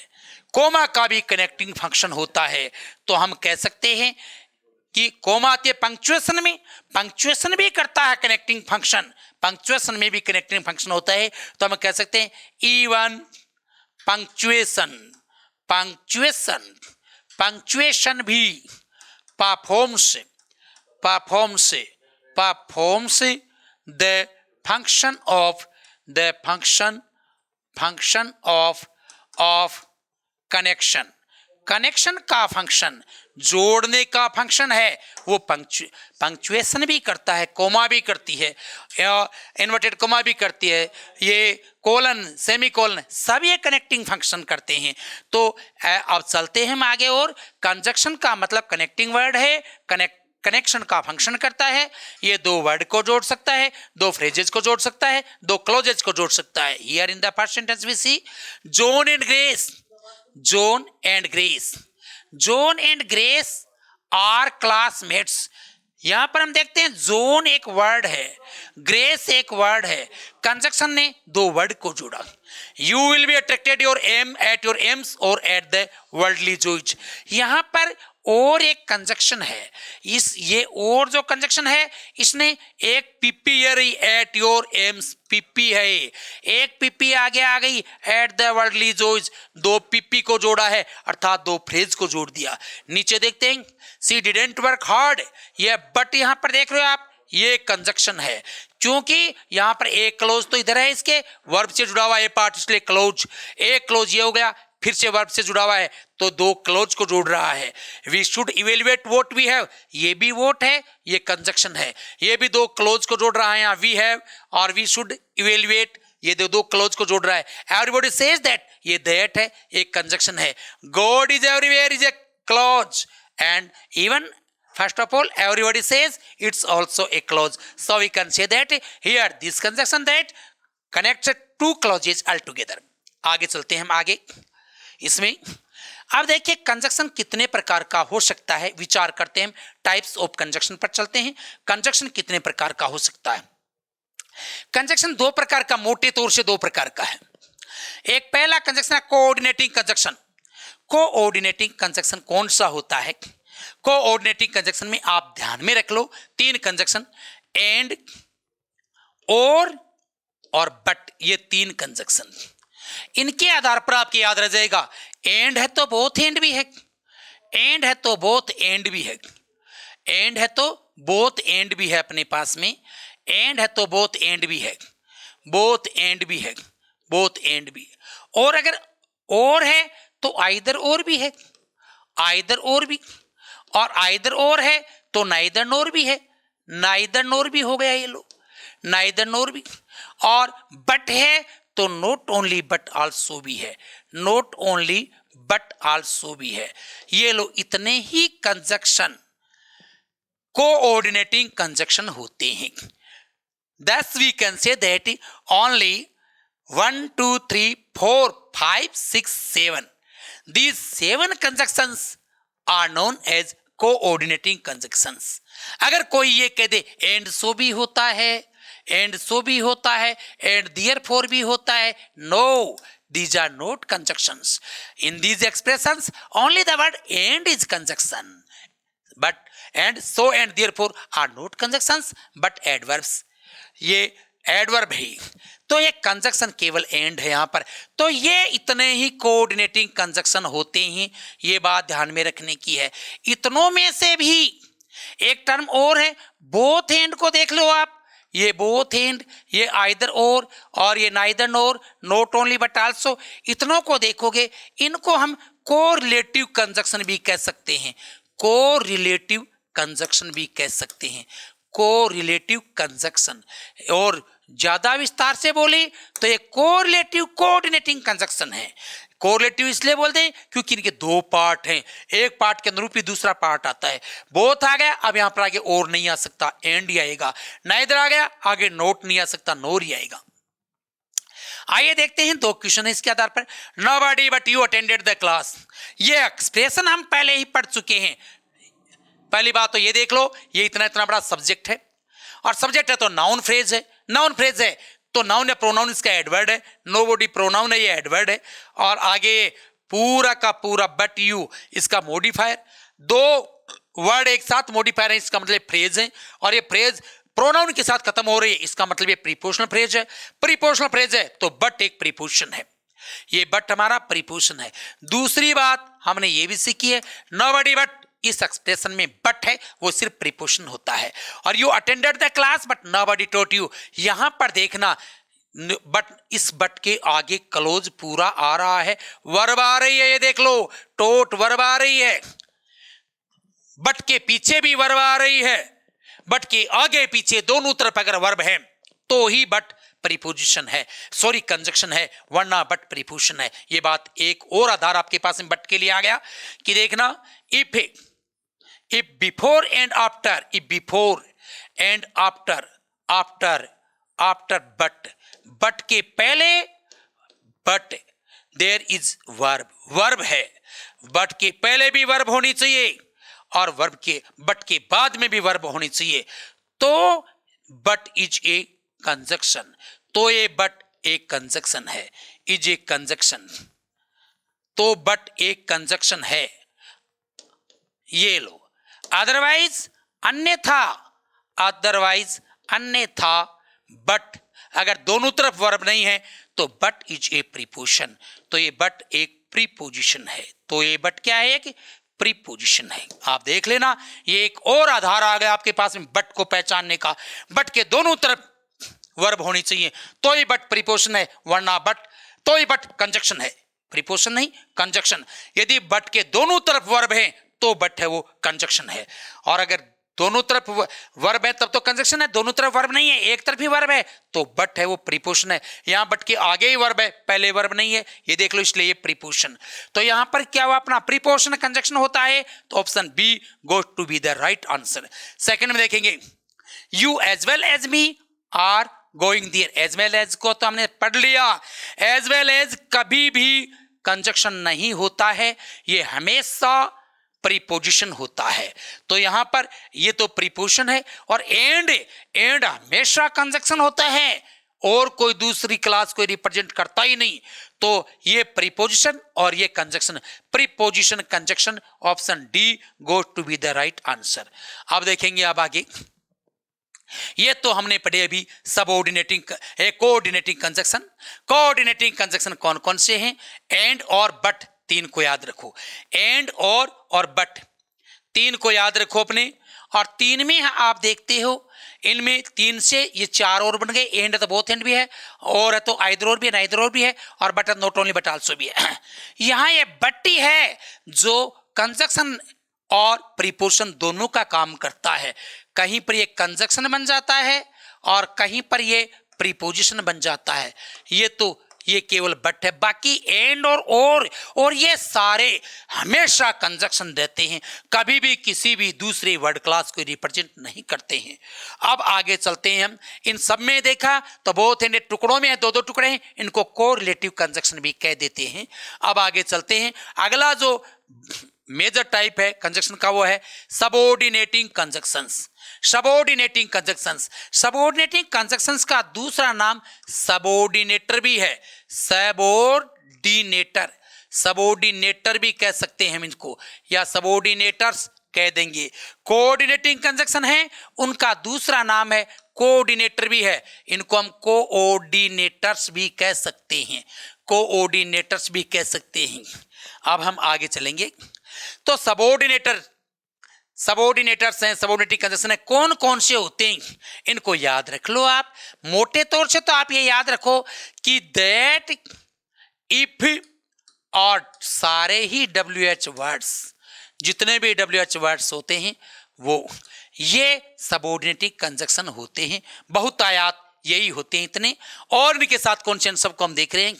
तो WH वर्ड में अगर हम देखें, यहां पर देख रहे हो आप WH वर्ड में कौन कौन से देखना, कितने आ गए, इतने आ रहे हैं WH वर्ड में। देखो ये हु, ये हाउ मच, इस रो तक आ रहे हैं, ये सारे WH वर्ड हैं। हम ये कह सकते हैं कि WH वर्ड्स अर्थात इंटरोगेटिव वर्ड्स सभी कंजक्शन के रूप में काम में आ सकते हैं और वो सबऑर्डिनेटिंग कंजक्शन बनते हैं, सबऑर्डिनेटर बनते हैं।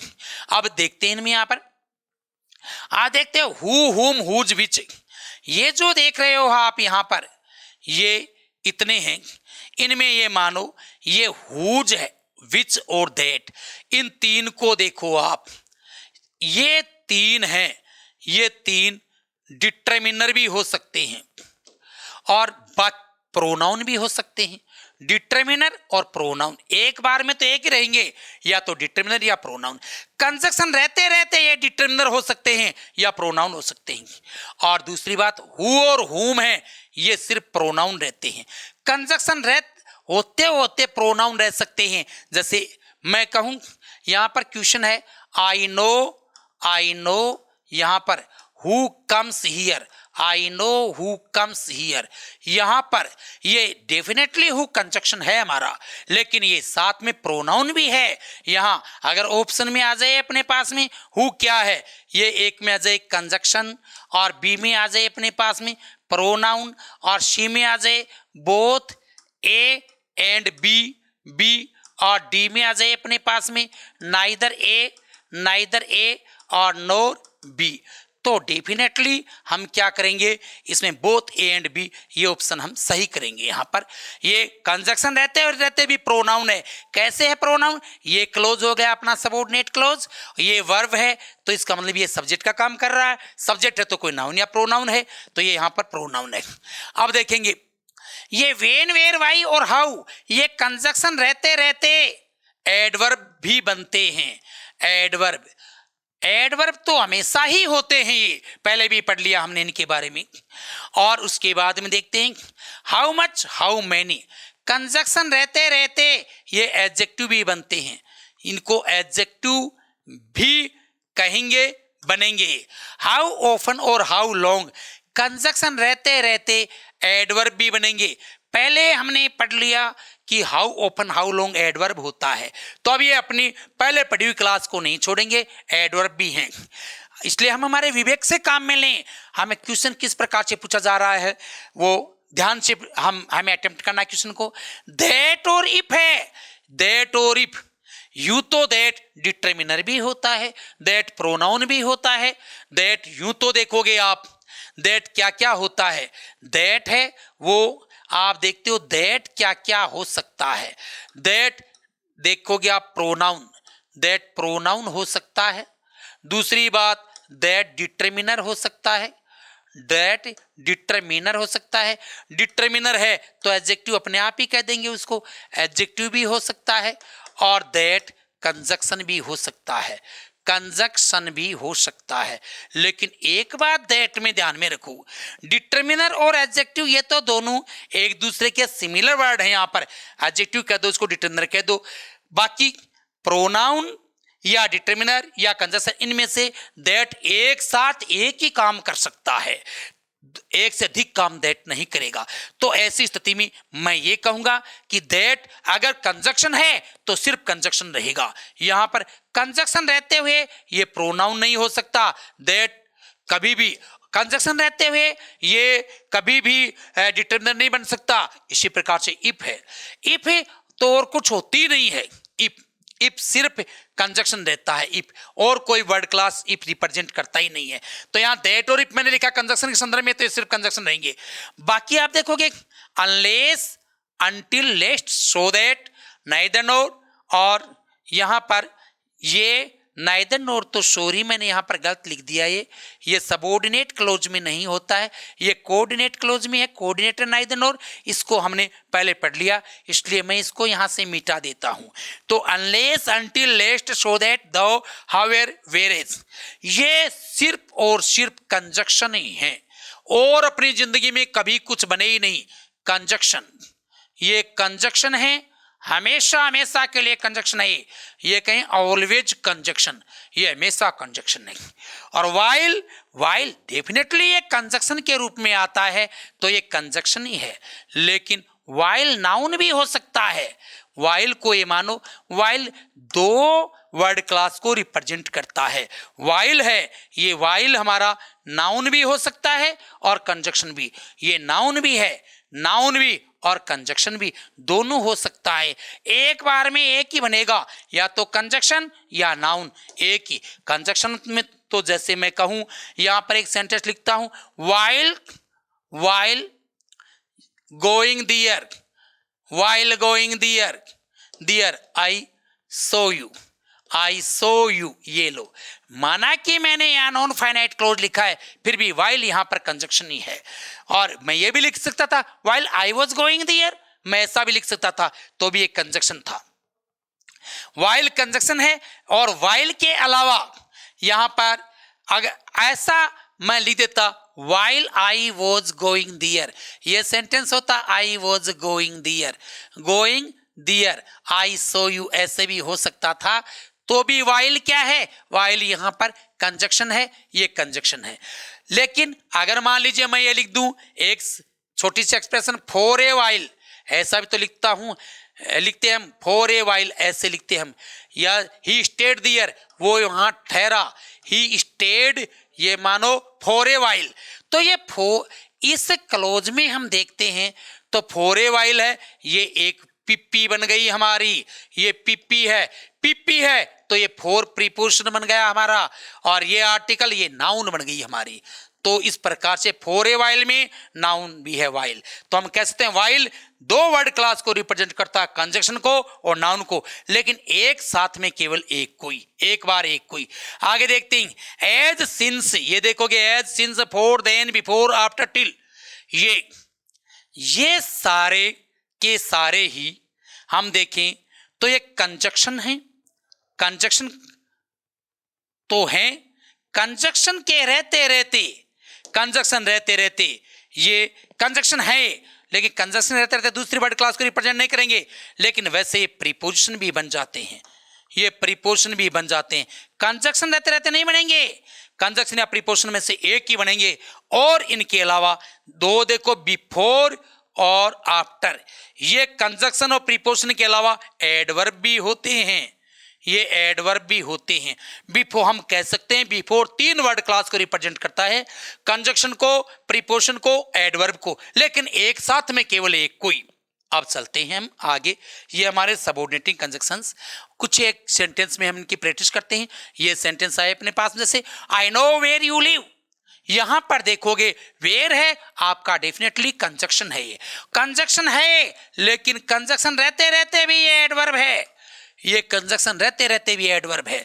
सी is the person whom we praise, whom definitely conjunction है, कंजक्शन है, और कंजक्शन रहते रहते भी प्रोनाउन है, प्रोनाउन है।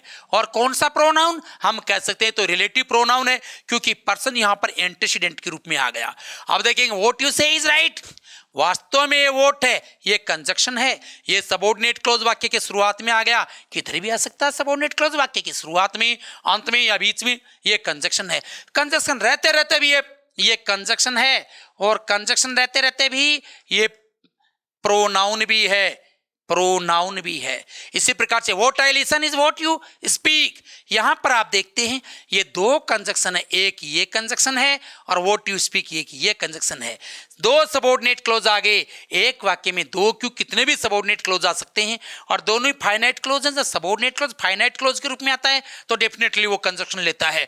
वोट है तो ये वोट कंजक्शन है, यहां पर ये दोनों कंजक्शन भी हैं, कंजक्शन है और साथ में कंजक्शन रहते रहते ये प्रोनाउन है, कंजक्शन रहते रहते प्रोनाउन है। आइए दोस्तों कुछ एक इन क्वेश्चन के आधार पर हम और प्रैक्टिस करते हैं। देखें आप करो इस क्वेश्चन को। I know why you stay here, why के बारे में एक बात तो हमने सीखी, व्हेन वेयर वाई और हाउ, ये एडवर्ब तो होते ही होते हैं। तो यहाँ पर एडवर्ब तो है, एडवर्ब का तो कोई का बाप ही इसको नहीं रोक सकता एडवर्ब बनने से। चार word when where why how, ये चार वर्ड एडवर्ब तो रहेंगे। दूसरी बात यहां पर एक कंजक्शन ही बन गया, दो क्लोज को जोड़ रहा है, तो कंजक्शन और एडवर्ब दोनों है, ये कंजक्शन भी है एडवर्ब भी है, तो both A and B, option D goes to be the right answer. यहां पर फोर्थ का क्वेश्चन देखेंगे हम। सी आस्क्ड, अगला क्वेश्चन है अपना, she asked me whose brother dishonoured me, whose definitely conjunction है, कंजक्शन तो हमारा है क्योंकि इधर भी क्लोज है इधर भी क्लोज है, क्लोज दो क्लोज को जोड़ रहा है। साथ में ये देखना ये डिटर्मिनर भी है, ब्रदर आगे आ रहा है, ये रिलेटिव डिटर्मिनर है, तो साथ में हम ये भी कहेंगे डिटर्मिनर भी है। पूछ लिया जाए कौन सा डिटर्मिनर है, तो ये रिलेटिव डिटर्मिनर है। एक ही वर्ड है आता है रिलेटिव डिटर्मिनर के रूप में, और वो कौन है, केवल हुज है। तो ये कंजक्शन और डिटर्मिनर दोनों है, कंजक्शन है, प्रोनाउन एडवर्ब ये नहीं है, डिटर्मिनर का ऑप्शन है ही नहीं इसमें, तो कंजक्शन का एक कंजक्शन को लगाएंगे हम यहाँ पर। Who asked you which house you lived in, इसमें देखेंगे हु है तो यहाँ पर हु कंजक्शन नहीं, ये तो सिर्फ प्रीपोजिशन है भाई, नो सॉरी ये तो सिर्फ प्रोनाउन है, यहां पर तो WH वर्ड है, प्रोनाउन है, ये तो सिर्फ प्रोनाउन है हु। तो अब विच हाउस से विच से जुड़ा हुआ है, तो ये विच यहां पर क्या है, ये विच यहां कंजक्शन है, और कंजक्शन रहते हुए भी ये डिटर्मिनर भी है क्योंकि आगे हाउस है, नाउन आ रही है। तो अब हम आगे देखेंगे, इसके ऑप्शन आगे चले गए, प्रोनाउन और प्रोनाउन नहीं, प्रोनाउन और कंजक्शन बिल्कुल सही है, तो बी ऑप्शन हमारा सही हो गया। अब हम आगे देखेंगे सिक्स्थ का है, which house he lives in is the question. यहां पर देखो इज वर्ब आ रही है, इसका मतलब ये सब्जेक्ट हो गया, आगे भी देखो इज द क्वेश्चन, ये इसका मतलब ये एक क्लोज यहां से इससे है, पीछे भी वर्ब आ रही है, पीछे दूसरा क्लोज है, इसका मतलब विच कंजक्शन तो है, विच कंजक्शन है, कंजक्शन के रहते रहते विच है, आगे नाउन है हाउस, इसका मतलब ये डिटर्मिनर भी है, इसका मतलब डिटर्मिनर भी है, तो क्या है, बोथ ए एंड बी, ये लो दोनों है। सेवंथ के क्वेश्चन में देखो आप हल करो, देखिए आपका क्या आंसर आता है सेवंथ के क्वेश्चन में, उसके बाद में हम आपके आंसर की पुष्टि करते हैं, उसकी सत्यता का आकलन करते हैं। निसंदेह आपने कर लिया, अब चलते हैं, देखिए they say that God is one, अरे दैट जब कंजक्शन बनता है तो सिर्फ कंजक्शन रहता है और कुछ नहीं होता है। यूं तो दैट प्रोनाउन भी होता है, डिटर्मिनर भी होता है, एडजेक्टिव भी बोल दो, कंजक्शन भी होता है, लेकिन एक साथ में दैट एक ही काम करता है। दैट ऐसा वर्ड है एक साथ में एक ही कंजक्शन का काम कर रहा, सिर्फ कंजक्शन है, यहां पर कंजक्शन है। अब आगे है, they said that rule were not applicable, ये that प्रीपोजिशन है, एक साथ में दैट एक ही काम करेगा, ये प्रीपोजिशन नहीं सॉरी कंजक्शन है, ये जोड़ रहा है, इस दोनों को क्लोज को जोड़ रहा है, ये तो क्या है, ये दैट यहां पर कंजक्शन है, एक साथ में एक काम करेगा। दैट रूल ये डिटर्मिनर हो गया, दैट कंजक्शन डिटर्मिनर का काम कर रहा है, तो option C goes to be the right answer. आगे देखते हैं अगला क्वेश्चन अपना और आप हल करेंगे। We believe that we're not just, we believe that, ये तो हमारा डेफिनेटली कंजक्शन हो गया, ये कंजक्शन है, और ये दैट है ये प्रोनाउन हो गया अपना, प्रोनाउन। तो हम क्या करें, conjunction pronoun, option A goes to be the right answer. और 10th का क्वेश्चन है अपना, करो हल करो, साथ साथ हल करें। The saint said that, definitely ये दैट यहाँ पर कंजक्शन है, और इफ, ये दो कंजक्शन साथ में आगे आ सकते हैं क्योंकि आगे दो क्लोज हैं। देखो एक क्लोज ये और आ गया यहाँ पर, ये भी कंजक्शन है, यहाँ पर ये भी कंजक्शन है, इफ भी, तो conjunction conjunction, option B goes to be the right answer. ये आगे चलते हैं हम। अगला है क्वेश्चन 12th का है अपना, इसको पढ़ते हैं। The problem that you, yes ये दैट यहां पर कंजक्शन है, कंजक्शन है, कंजक्शन तो है। एक बात हमारी यहां पर पहले हमने सीखी, वो थोड़ी थोड़ी झूठी हो गई। हमने कहा दैट एक साथ में एक ही काम करता है, यहां पर रिलेटिव प्रोनाउन के रूप में आ गया है, तो प्रोनाउन भी है। प्रोनाउन कौन सा प्रोनाउन है, ये रिलेटिव प्रोनाउन क्या रूप में आ गया, रिलेटिव प्रोनाउन के रूप में दैट आता है, तब दैट कंजक्शन और प्रोनाउन दोनों का काम एक साथ करता है। बाकी और कहीं पर दैट कंजक्शन या प्रोनाउन या डिटरमिनेंट में से एक ही काम कर सकता है। तो ये तो मतलब कि रिलेटिव प्रोनाउन के रूप में आ गया। बेशक यहां पर दोनों है, दैट रिलेटिव प्रोनाउन भी है और कंजक्शन भी है, दोनों है। तो क्या हुआ, प्रोनाउन भी है और कंजक्शन ए और बी दोनों है। अब देखें, till the evening and till I got tired, यहां पर आप देखोगे ये पीपी बन गई, टिल द इवनिंग ये पीपी बन रही है, चूंकि इस फ्रेज का के अंत में नाउन है, इसका मतलब ये पीपी पीपी है, तो ये टिल प्रीपोजिशन है हमारा। और आगे देखते हैं हम, एंड प्रीपोजिशन है, एंड कंजक्शन है हमारा। एंड के बारे में नहीं पूछ रहा, स्टिल के बारे में पूछ रहा है। स्टिल के बारे में देखते हैं आप, पूरा क्लोज है, और पूरा क्लोज है तो ये कंजक्शन है। तो इसका मतलब पहला टिल हमारा प्रीपोजिशन, दूसरा conjunction, option B goes to be the right answer. आगे देखेंगे हम, for you denied, for preposition होता है, डेफिनेटली प्रीपोजिशन होता है, लेकिन फॉर एक सबऑर्डिनेटर भी है, सबऑर्डिनेटिंग कंजक्शन भी होता है। जैसे फॉर यू डिनाइड, यहाँ फॉर बिकॉज का काम कर रहा है, बिकॉज की भांति ये सबऑर्डिनेटिंग कंजक्शन है, सबऑर्डिनेटिंग कंजक्शन है बिकॉज की भांति। तो ये कंजक्शन फॉर यू डिनाइड, चूंकि आपने डिनाइड मना कर दिया था, I didn't work for you, ये फॉर प्रीपोजिशन है हमारा, प्रीपोजिशन है। तो conjunction preposition, option C goes to be the right answer. अब चलते हैं, the sun rose after I had got up, यहां पर देखते हैं द सन, ये आफ्टर है।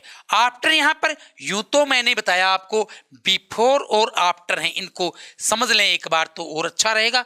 बिफोर और आफ्टर डेफिनेटली ये प्रीपोजिशन तो होते हैं, पीपी में आ जाए तो प्रीपोजिशन है, ये प्रीपोजिशन होते हैं ये। जैसे I woke up before sunrise, I had arrived home before evening, इस प्रकार से ये प्रीपोजिशन है। I will go the year after you, ये आफ्टर यहाँ प्रीपोजिशन है। और ये कंजक्शन भी होते हैं, कंजक्शन भी होते हैं, ये कंजक्शन में क्लोज जोड़ दो। जैसे she had arrived here before you came, जैसे I had gone there before the evening, before it got evening, I had gone there before it got evening. मैं ये बोलूं I had gone there, I had gone there before it got evening, definitely ये before है, ये यहां पर conjunction है। ऐसे ही मैं कह सकता हूं आफ्टर के बारे में, she came here after you, यहां पर आफ्टर प्रीपोजिशन है। She came here after you had gone there, मैं आगे क्लोज बोलता हूं तो आफ्टर डेफिनेटली यहां पर कंजक्शन है। तो ये दो तो होते ही होते हैं, बिफोर और कंजक्शन एक साथ एक ही होंगे, लेकिन इनके अलावा ये एडवर्ब भी होते हैं, बिफोर और आफ्टर एडवर्ब भी होते हैं। ऐसी फ्रेज में एडवर्ब होते हैं ये, जैसे मैं बोलूंगा द डे बिफोर, ये नाउन फ्रेज है और इसमें ये एडवर्ब है, नाउन फ्रेज में ही पोस्ट मॉडिफायर का काम एडवर्ब कर सकता है। द डे बिफोर ये एडवर्ब है। ऐसे ही मैं एक और बोल दूं द डे आफ्टर, यहां पर आफ्टर है, ये मान लो कि ये एडवर्ब है। आगे इसके कॉम्प्लीमेंट नहीं, प्रीपोजिशन होने का सवाल ही नहीं, और दूसरी बात आगे क्लोज नहीं तो ये कंजक्शन होने का सवाल नहीं, तो ये एडवर्ब है। द सन रोज आफ्टर, यहां पर कंजक्शन है सिर्फ, ये लो शी हो गया। और अब आगे चलेंगे हम, तीन सेंटेंस आ रहे हैं अपने पास में, इसके आधार पर थोड़ी प्रैक्टिस कर रहे हैं। I read this book very long before. देख लो आप यहां पर बिफोर आ रहा है, वेरी लॉन्ग बिफोर। बिफोर के आगे ऑब्जेक्ट, ये प्रीपोजिशनल कॉम्प्लीमेंट नहीं है। प्रीपोजिशनल कॉम्प्लीमेंट होता, नाउन फ्रेज होती तो ये प्रीपोजिशन मान लेते, और प्रीपोजिशनल कॉम्प्लीमेंट के अभाव में तो प्रीपोजिशन दिखने वाला वर्ड है वो प्रीपोजिशन नहीं एडवर्ब होता है, तो ये एडवर्ब है। यहां पर एडवर्ब है डेफिनेटली, हमने जो कुछ पढ़ा उसके आधार पर। आगे है I read this book very long before she said that she had visited the Taj Mahal the day before. इस बिफोर को पूछा है, अंडरलाइन नहीं किया हुआ। यहाँ पर द डे बिफोर में पहले ही हम पढ़ चुके हैं कि ये एडवर्ब होता है, यहाँ पर ये एडवर्ब है। He asked me what I would do the day after, ये पढ़ चुके हैं, आफ्टर एडवर्ब होगा, यहाँ पर एडवर्ब है। अब चलते हैं हम, दो क्वेश्चन है हमारे पास में। He asked me what I did the year before, वही बात देखो इस स्ट्रक्चर में आ रहा है before, definitely it's adverb, nothing but adverb. तो एडवर्ब है तो यहां पर ए ऑप्शन अपना सही हो गया। और कंजक्शन तो किसी हालत में नहीं हो सकता, आगे क्लोज होना चाहिए हमारे पास, हमारा इसमें प्रीपोजिशन आगे प्रीपोजिशनल कॉम्प्लीमेंट होता। अब आगे चलते हैं हम और इसमें, तो 17 का क्वेश्चन है अपना before may there be, before may there be, ये है before may there be which of the following. Before क्या हो सकता है, कोई डेफिनेट सिचुएशन में नहीं दिया, ये पूछा था बिफोर क्या हो सकता है। तो बिफोर क्या हो सकता है, बिफोर के बारे में हमने पहले पढ़ लिया था, अभी भी पीछे पढ़ा है हमने कि बिफोर क्या होता है। बिफोर और आफ्टर दोनों ये प्रीपोजिशन हो सकते हैं, ये कंजक्शन हो सकते हैं, और इनके अलावा ये एडवर्ब भी हो सकते हैं। तो एडवर्ब हो सकता है, ये प्रीपोजिशन हो सकता है, कंजक्शन, ऑल दीज हो गया। अब चलते हैं, ये इस प्रकार से कुछ सेंटेंस और हैं प्रैक्टिस के लिए। सी वॉक्स फास्टर देन मी, इसमें देन, ये देन और ये देन, इनको देखना है। देन के आगे देख लो आप, सी वॉक्स वह चलती है, कैसा चलती है, फास्टर तेज चलती है, तो ये एडवर्ब फ्रेज है प्रिय मित्रों, इसको एडवर्ब फ्रेज बोलते हैं। इस एडवर्ब फ्रेज में एडवर्ब हेडवर्ड हो गया हमारा, ये एडवर्ड है, ये एडवर्ड है, तो ये देन में मिलकर के इसका पोस्ट मॉडिफायर बन रहा है, इसका मतलब ये फ्रेज है, और ये फ्रेज प्रीपोजिशन के साथ खत्म हो रही है, इसका मतलब ये पीपी है, और चूंकि ये पीपी है इसका मतलब ये देन है, ये प्रीपोजिशन है, इसका मतलब ये प्रीपोजिशन है हमारा। इस प्रकार से आगे चलते हैं। सी वर्क्स फास्टर देन, वो काम जो यहां पर था वही काम यहां पर है, फास्टर देन आई डू। ये लो, यहां पर ये भी एडवर्ब फ्रेज ही है, ये भी डेफिनेटली एडवर्ब फ्रेज ही है, इसमें भी डेफिनेटली फास्टर ही एडवर्ब है, लेकिन ये देन आई डू क्या है, फिर ये then I do prepositional phrase नहीं है, चूंकि इसके अंत में नाउन या प्रोनाउन नहीं, इसलिए ये क्लोज है। देखो वर्ब आ गई, सबऑर्डिनेट क्लोज है, सबऑर्डिनेट क्लोज है, आई डू सबऑर्डिनेट क्लोज, तो ये मानो देन है, हमारा सबऑर्डिनेटिंग कंजक्शन है। एक बात हमेशा ध्यान में रखो, सबऑर्डिनेटिंग कंजक्शन के ठीक बाद हमेशा सब्जेक्ट आता है, ठीक बाद में क्या आता है, सब्जेक्ट आता है। यदि सबऑर्डिनेटिंग कंजक्शन खुद सब्जेक्ट नहीं है तो कई बार व्हाट विच हु ऐसे सबऑर्डिनेटिंग कंजक्शन खुद सब्जेक्ट बन जाते हैं, तो उनके बाद में वर्ब भी आ जाती है। खुद सब्जेक्ट नहीं है तो इनके ठीक बाद में सब्जेक्ट आता है। दूसरी बात, वाइल एक ऐसा कंजक्शन है जो नॉन फाइनाइट क्लोज के भी पहले आ जाता है, बाकी और कोई भी subordinating conjunction non finite close से पहले नहीं आता। अब चलेंगे आगे, तो यहां पर she's as wise as him, यहां पर इस एज को पूछा है आपको, ये एज अंडरलाइनिंग नहीं किया गया, इसमें एज को पूछा है, तो ये एज को पूछा है तो ये एज प्रीपोजिशन है, क्योंकि पीपी बनती है, ये प्रीपोजिशन है। और ऐसे ये एज, ये तो आगे क्लोज बन गया, ही इज, इसलिए ये एज है, ये कंजक्शन है। ऐसे ध्यान में रखने की बात है। यू एज जब प्रीपोजिशन है तो इसके आगे पर्सनल प्रोनाउन ऑब्जेक्टिव केस में आता है। अगला, अब देखो हम आगे इसके क्वेश्चन देखते हैं। 18th का क्वेश्चन है अपना, आइए देखते हैं। You can't read faster than I can, definitely ये सबऑर्डिनेट क्लोज आया, इसलिए ये कंजक्शन हुआ, कंजक्शन ऑप्शन सी सही है। Her style was as fast as yours, definitely ये तो प्रोनाउन है भाई, आगे क्लोज नहीं है, क्लोज नहीं है तो ये कंजक्शन नहीं बल्कि अब क्या हो गया, प्रीपोजिशन है, ये तो प्रीपोजिशन हो गया अपना। 20 में in which of the following sentences is the underlined word not a conjunction. Underline word कौन से सेंटेंस में कंजक्शन नहीं है? देख लो भाई, कंजक्शन क्या क्या क्लोज होना चाहिए। सो लेजी दैट, देखो वर्ब आ रही है तो ये क्लोज है, इसका मतलब ये कंजक्शन है। सो और यहां पर दैट भी, ये दैट कंजक्शन है भाई, दैट कंजक्शन है क्योंकि आगे वर्ब आ रही है। लेस्ट यूज, देखो वर्ब आ रही है भाई, तो इसका लेस्ट कंजक्शन है। So angry that he could not control himself, यहां दैट को that he could not control himself, यहां पर सो दैट को पूछा है और सो दैट तो होता ही कंजक्शन है, कंजक्शन के सिवाय और कुछ होता ही नहीं है। ये पूछा in which of the following sentences is the underlined word not a conjunction, तो सो दैट डेफिनेटली कंजक्शन है। और दूसरा work hard, lest, lest 100% conjunction है यहां पर। Walk fast, fast so that, यहां पर अकेला दैट कंजक्शन नहीं है, यहां पर ये अकेला दैट कंजक्शन नहीं है, कंजक्शन सो दैट मिलकर के है, ये सो दैट दोनों मिलकर के, अकेला कोई वर्ड ही नहीं है यहां पर, ये अकेले को अंडरलाइन कर रखा था। सो लेजी, यहां पर ऐसे देखा जाए तो यहां पर देखते हैं सो लेजी, ये दैट अकेला कंजक्शन हो सकता है, ये कंजक्शन अकेला भी माना जा सकता है इसको, सो दैट कोई नहीं, ये अकेला भी कंजक्शन माना जा सकता है इसको, जरूरी नहीं सो दैट कोई ही सो दैट ही माना जाए। तो यहां पर तो इस सो को अकेले को देखा जाएगा तो अकेला कंजक्शन नहीं है, या तो सो दैट दोनों कंजक्शन या अकेला दैट कंजक्शन, यहां पर सो अकेला कंजक्शन नहीं, इसलिए सही आंसर ये होगा। इसमें ये थोड़ी अशुद्धि हो गई, सो दैट यहां तक आता है तो यहां पर सो दैट है, ये तो कंजक्शन है, तो ऑप्शन इसमें ए सही हुआ है। अब आ जाते हैं हम इंटरजेक्शन में। हमने अभी भी पढ़ा, हमने कंजक्शन पढ़ा है, कंजक्शन का यूसेज नहीं पढ़ा हमने कंजक्शन की पहचान पढ़ी है।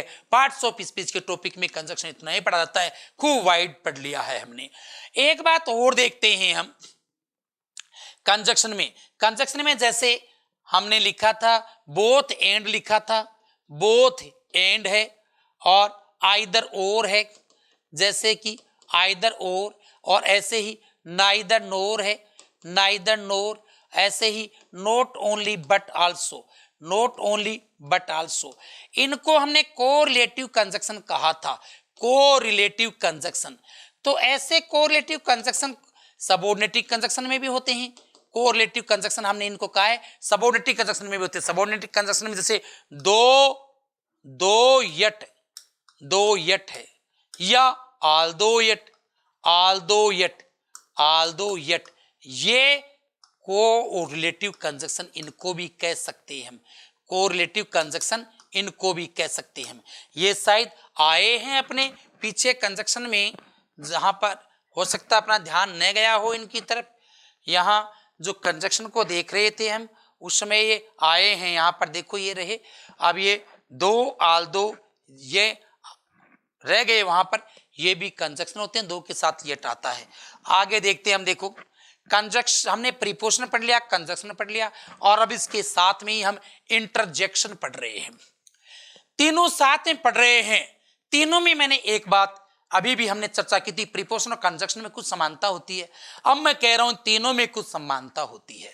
प्रीपोजिशन, कंजक्शन और इंटरजेक्शन में एक समानता है कि ये तीनों लिटिल पार्ट्स कहलाते हैं। क्या कहलाते हैं? लिटिल पार्ट्स, ग्रामर के लिटिल पार्ट्स हैं। ग्रामर ने इनको एक टेक्निकल नाम से नवाजा है, एक टेक्निकल टर्म है इनके लिए, और वो है पार्टिकल्स। इन तीनों को पार्टिकल्स कहा गया है ग्रामर में। मॉडर्न ग्रामर ने इनको पार्टिकल्स कहा है। पार्टिकल्स का मतलब लिटिल पार्ट्स है, पार्टिकल्स का मतलब लिटिल पार्ट्स। पार्टिकल्स कौन कौन से होते हैं?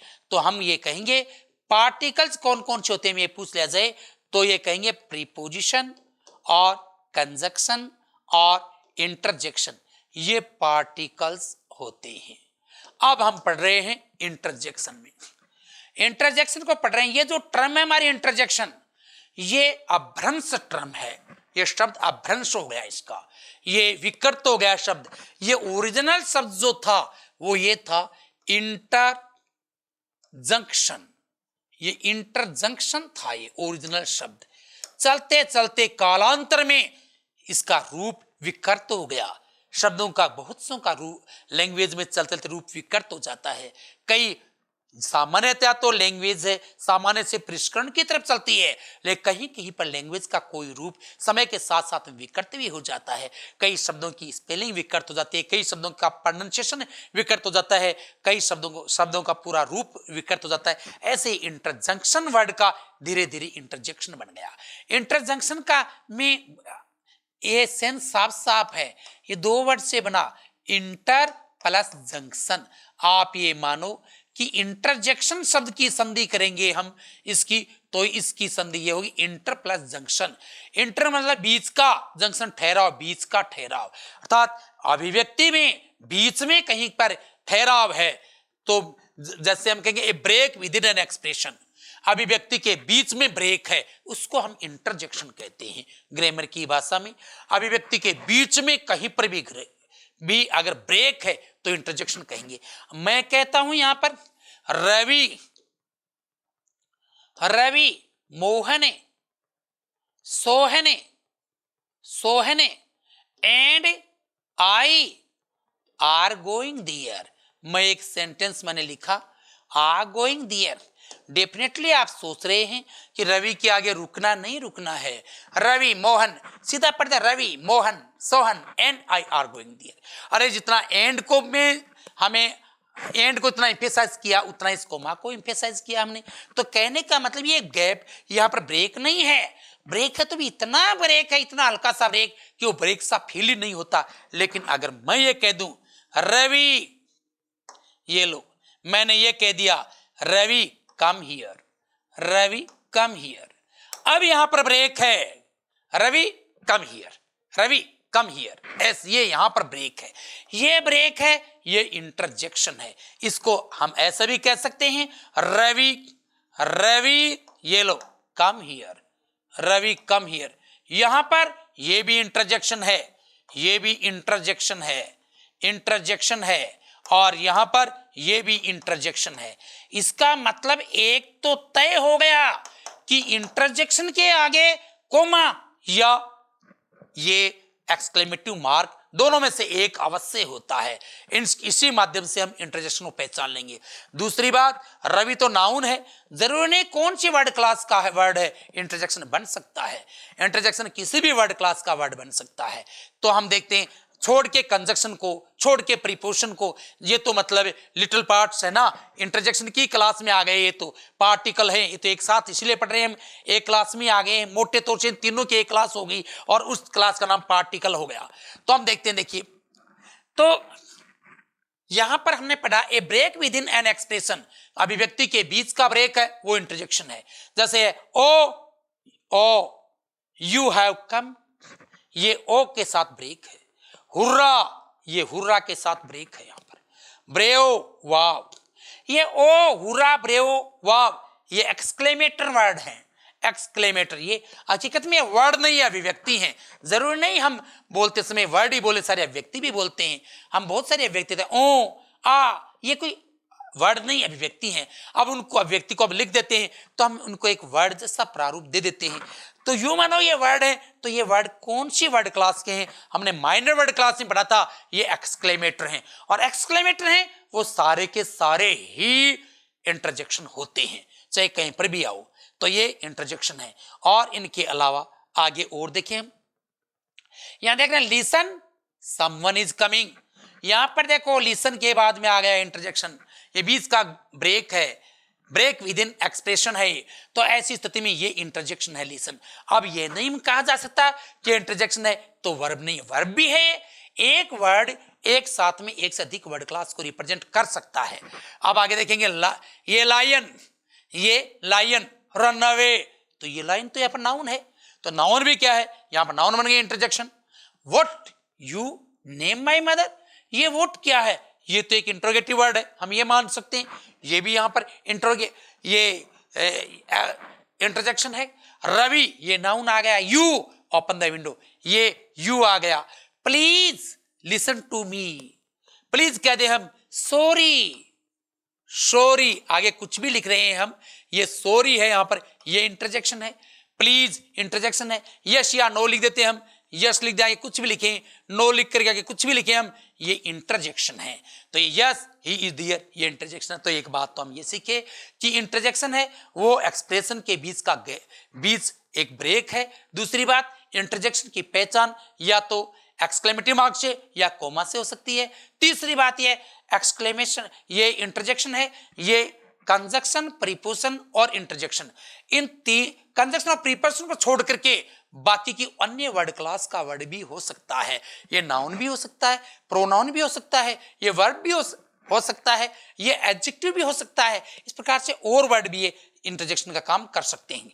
जैसे यहाँ पर है lo the dead will be alive, इस वर्ड का और तो कोई अर्थ ही नहीं है, इसलिए ये तो सिर्फ इंटरजेक्शन है। तो यहाँ पर क्या करेंगे, इंटरजेक्शन शी है, केवल शी आंसर होगा इसका। Speak you can't be silent, speak interjection भी है और यहाँ पर ये वर्ब भी है। तो इंटरजेक्शन है, वर्ब बी एंड सी दोनों है।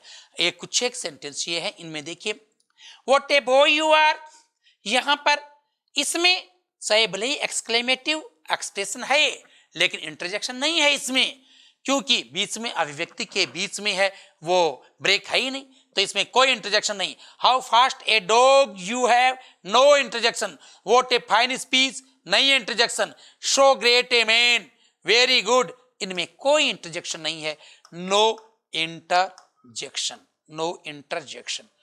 तो इस प्रकार से दोस्तों हमने ग्रामर का एक बहुत ही बड़ा, बहुत ही महत्वपूर्ण, बहुत ही आधारभूत टॉपिक हमने कंप्लीट कर लिया है, और वो टॉपिक है हमारा वर्ड क्लासेस या पार्ट्स ऑफ स्पीच। अगला टॉपिक हमारा चालू होगा फ्रेज एनालिसिस, और इस टॉपिक में हम फिर से एक साथ ग्रामर की स्टडी करेंगे। तब तक के लिए आपको नमस्कार, जय हिंद, धन्यवाद।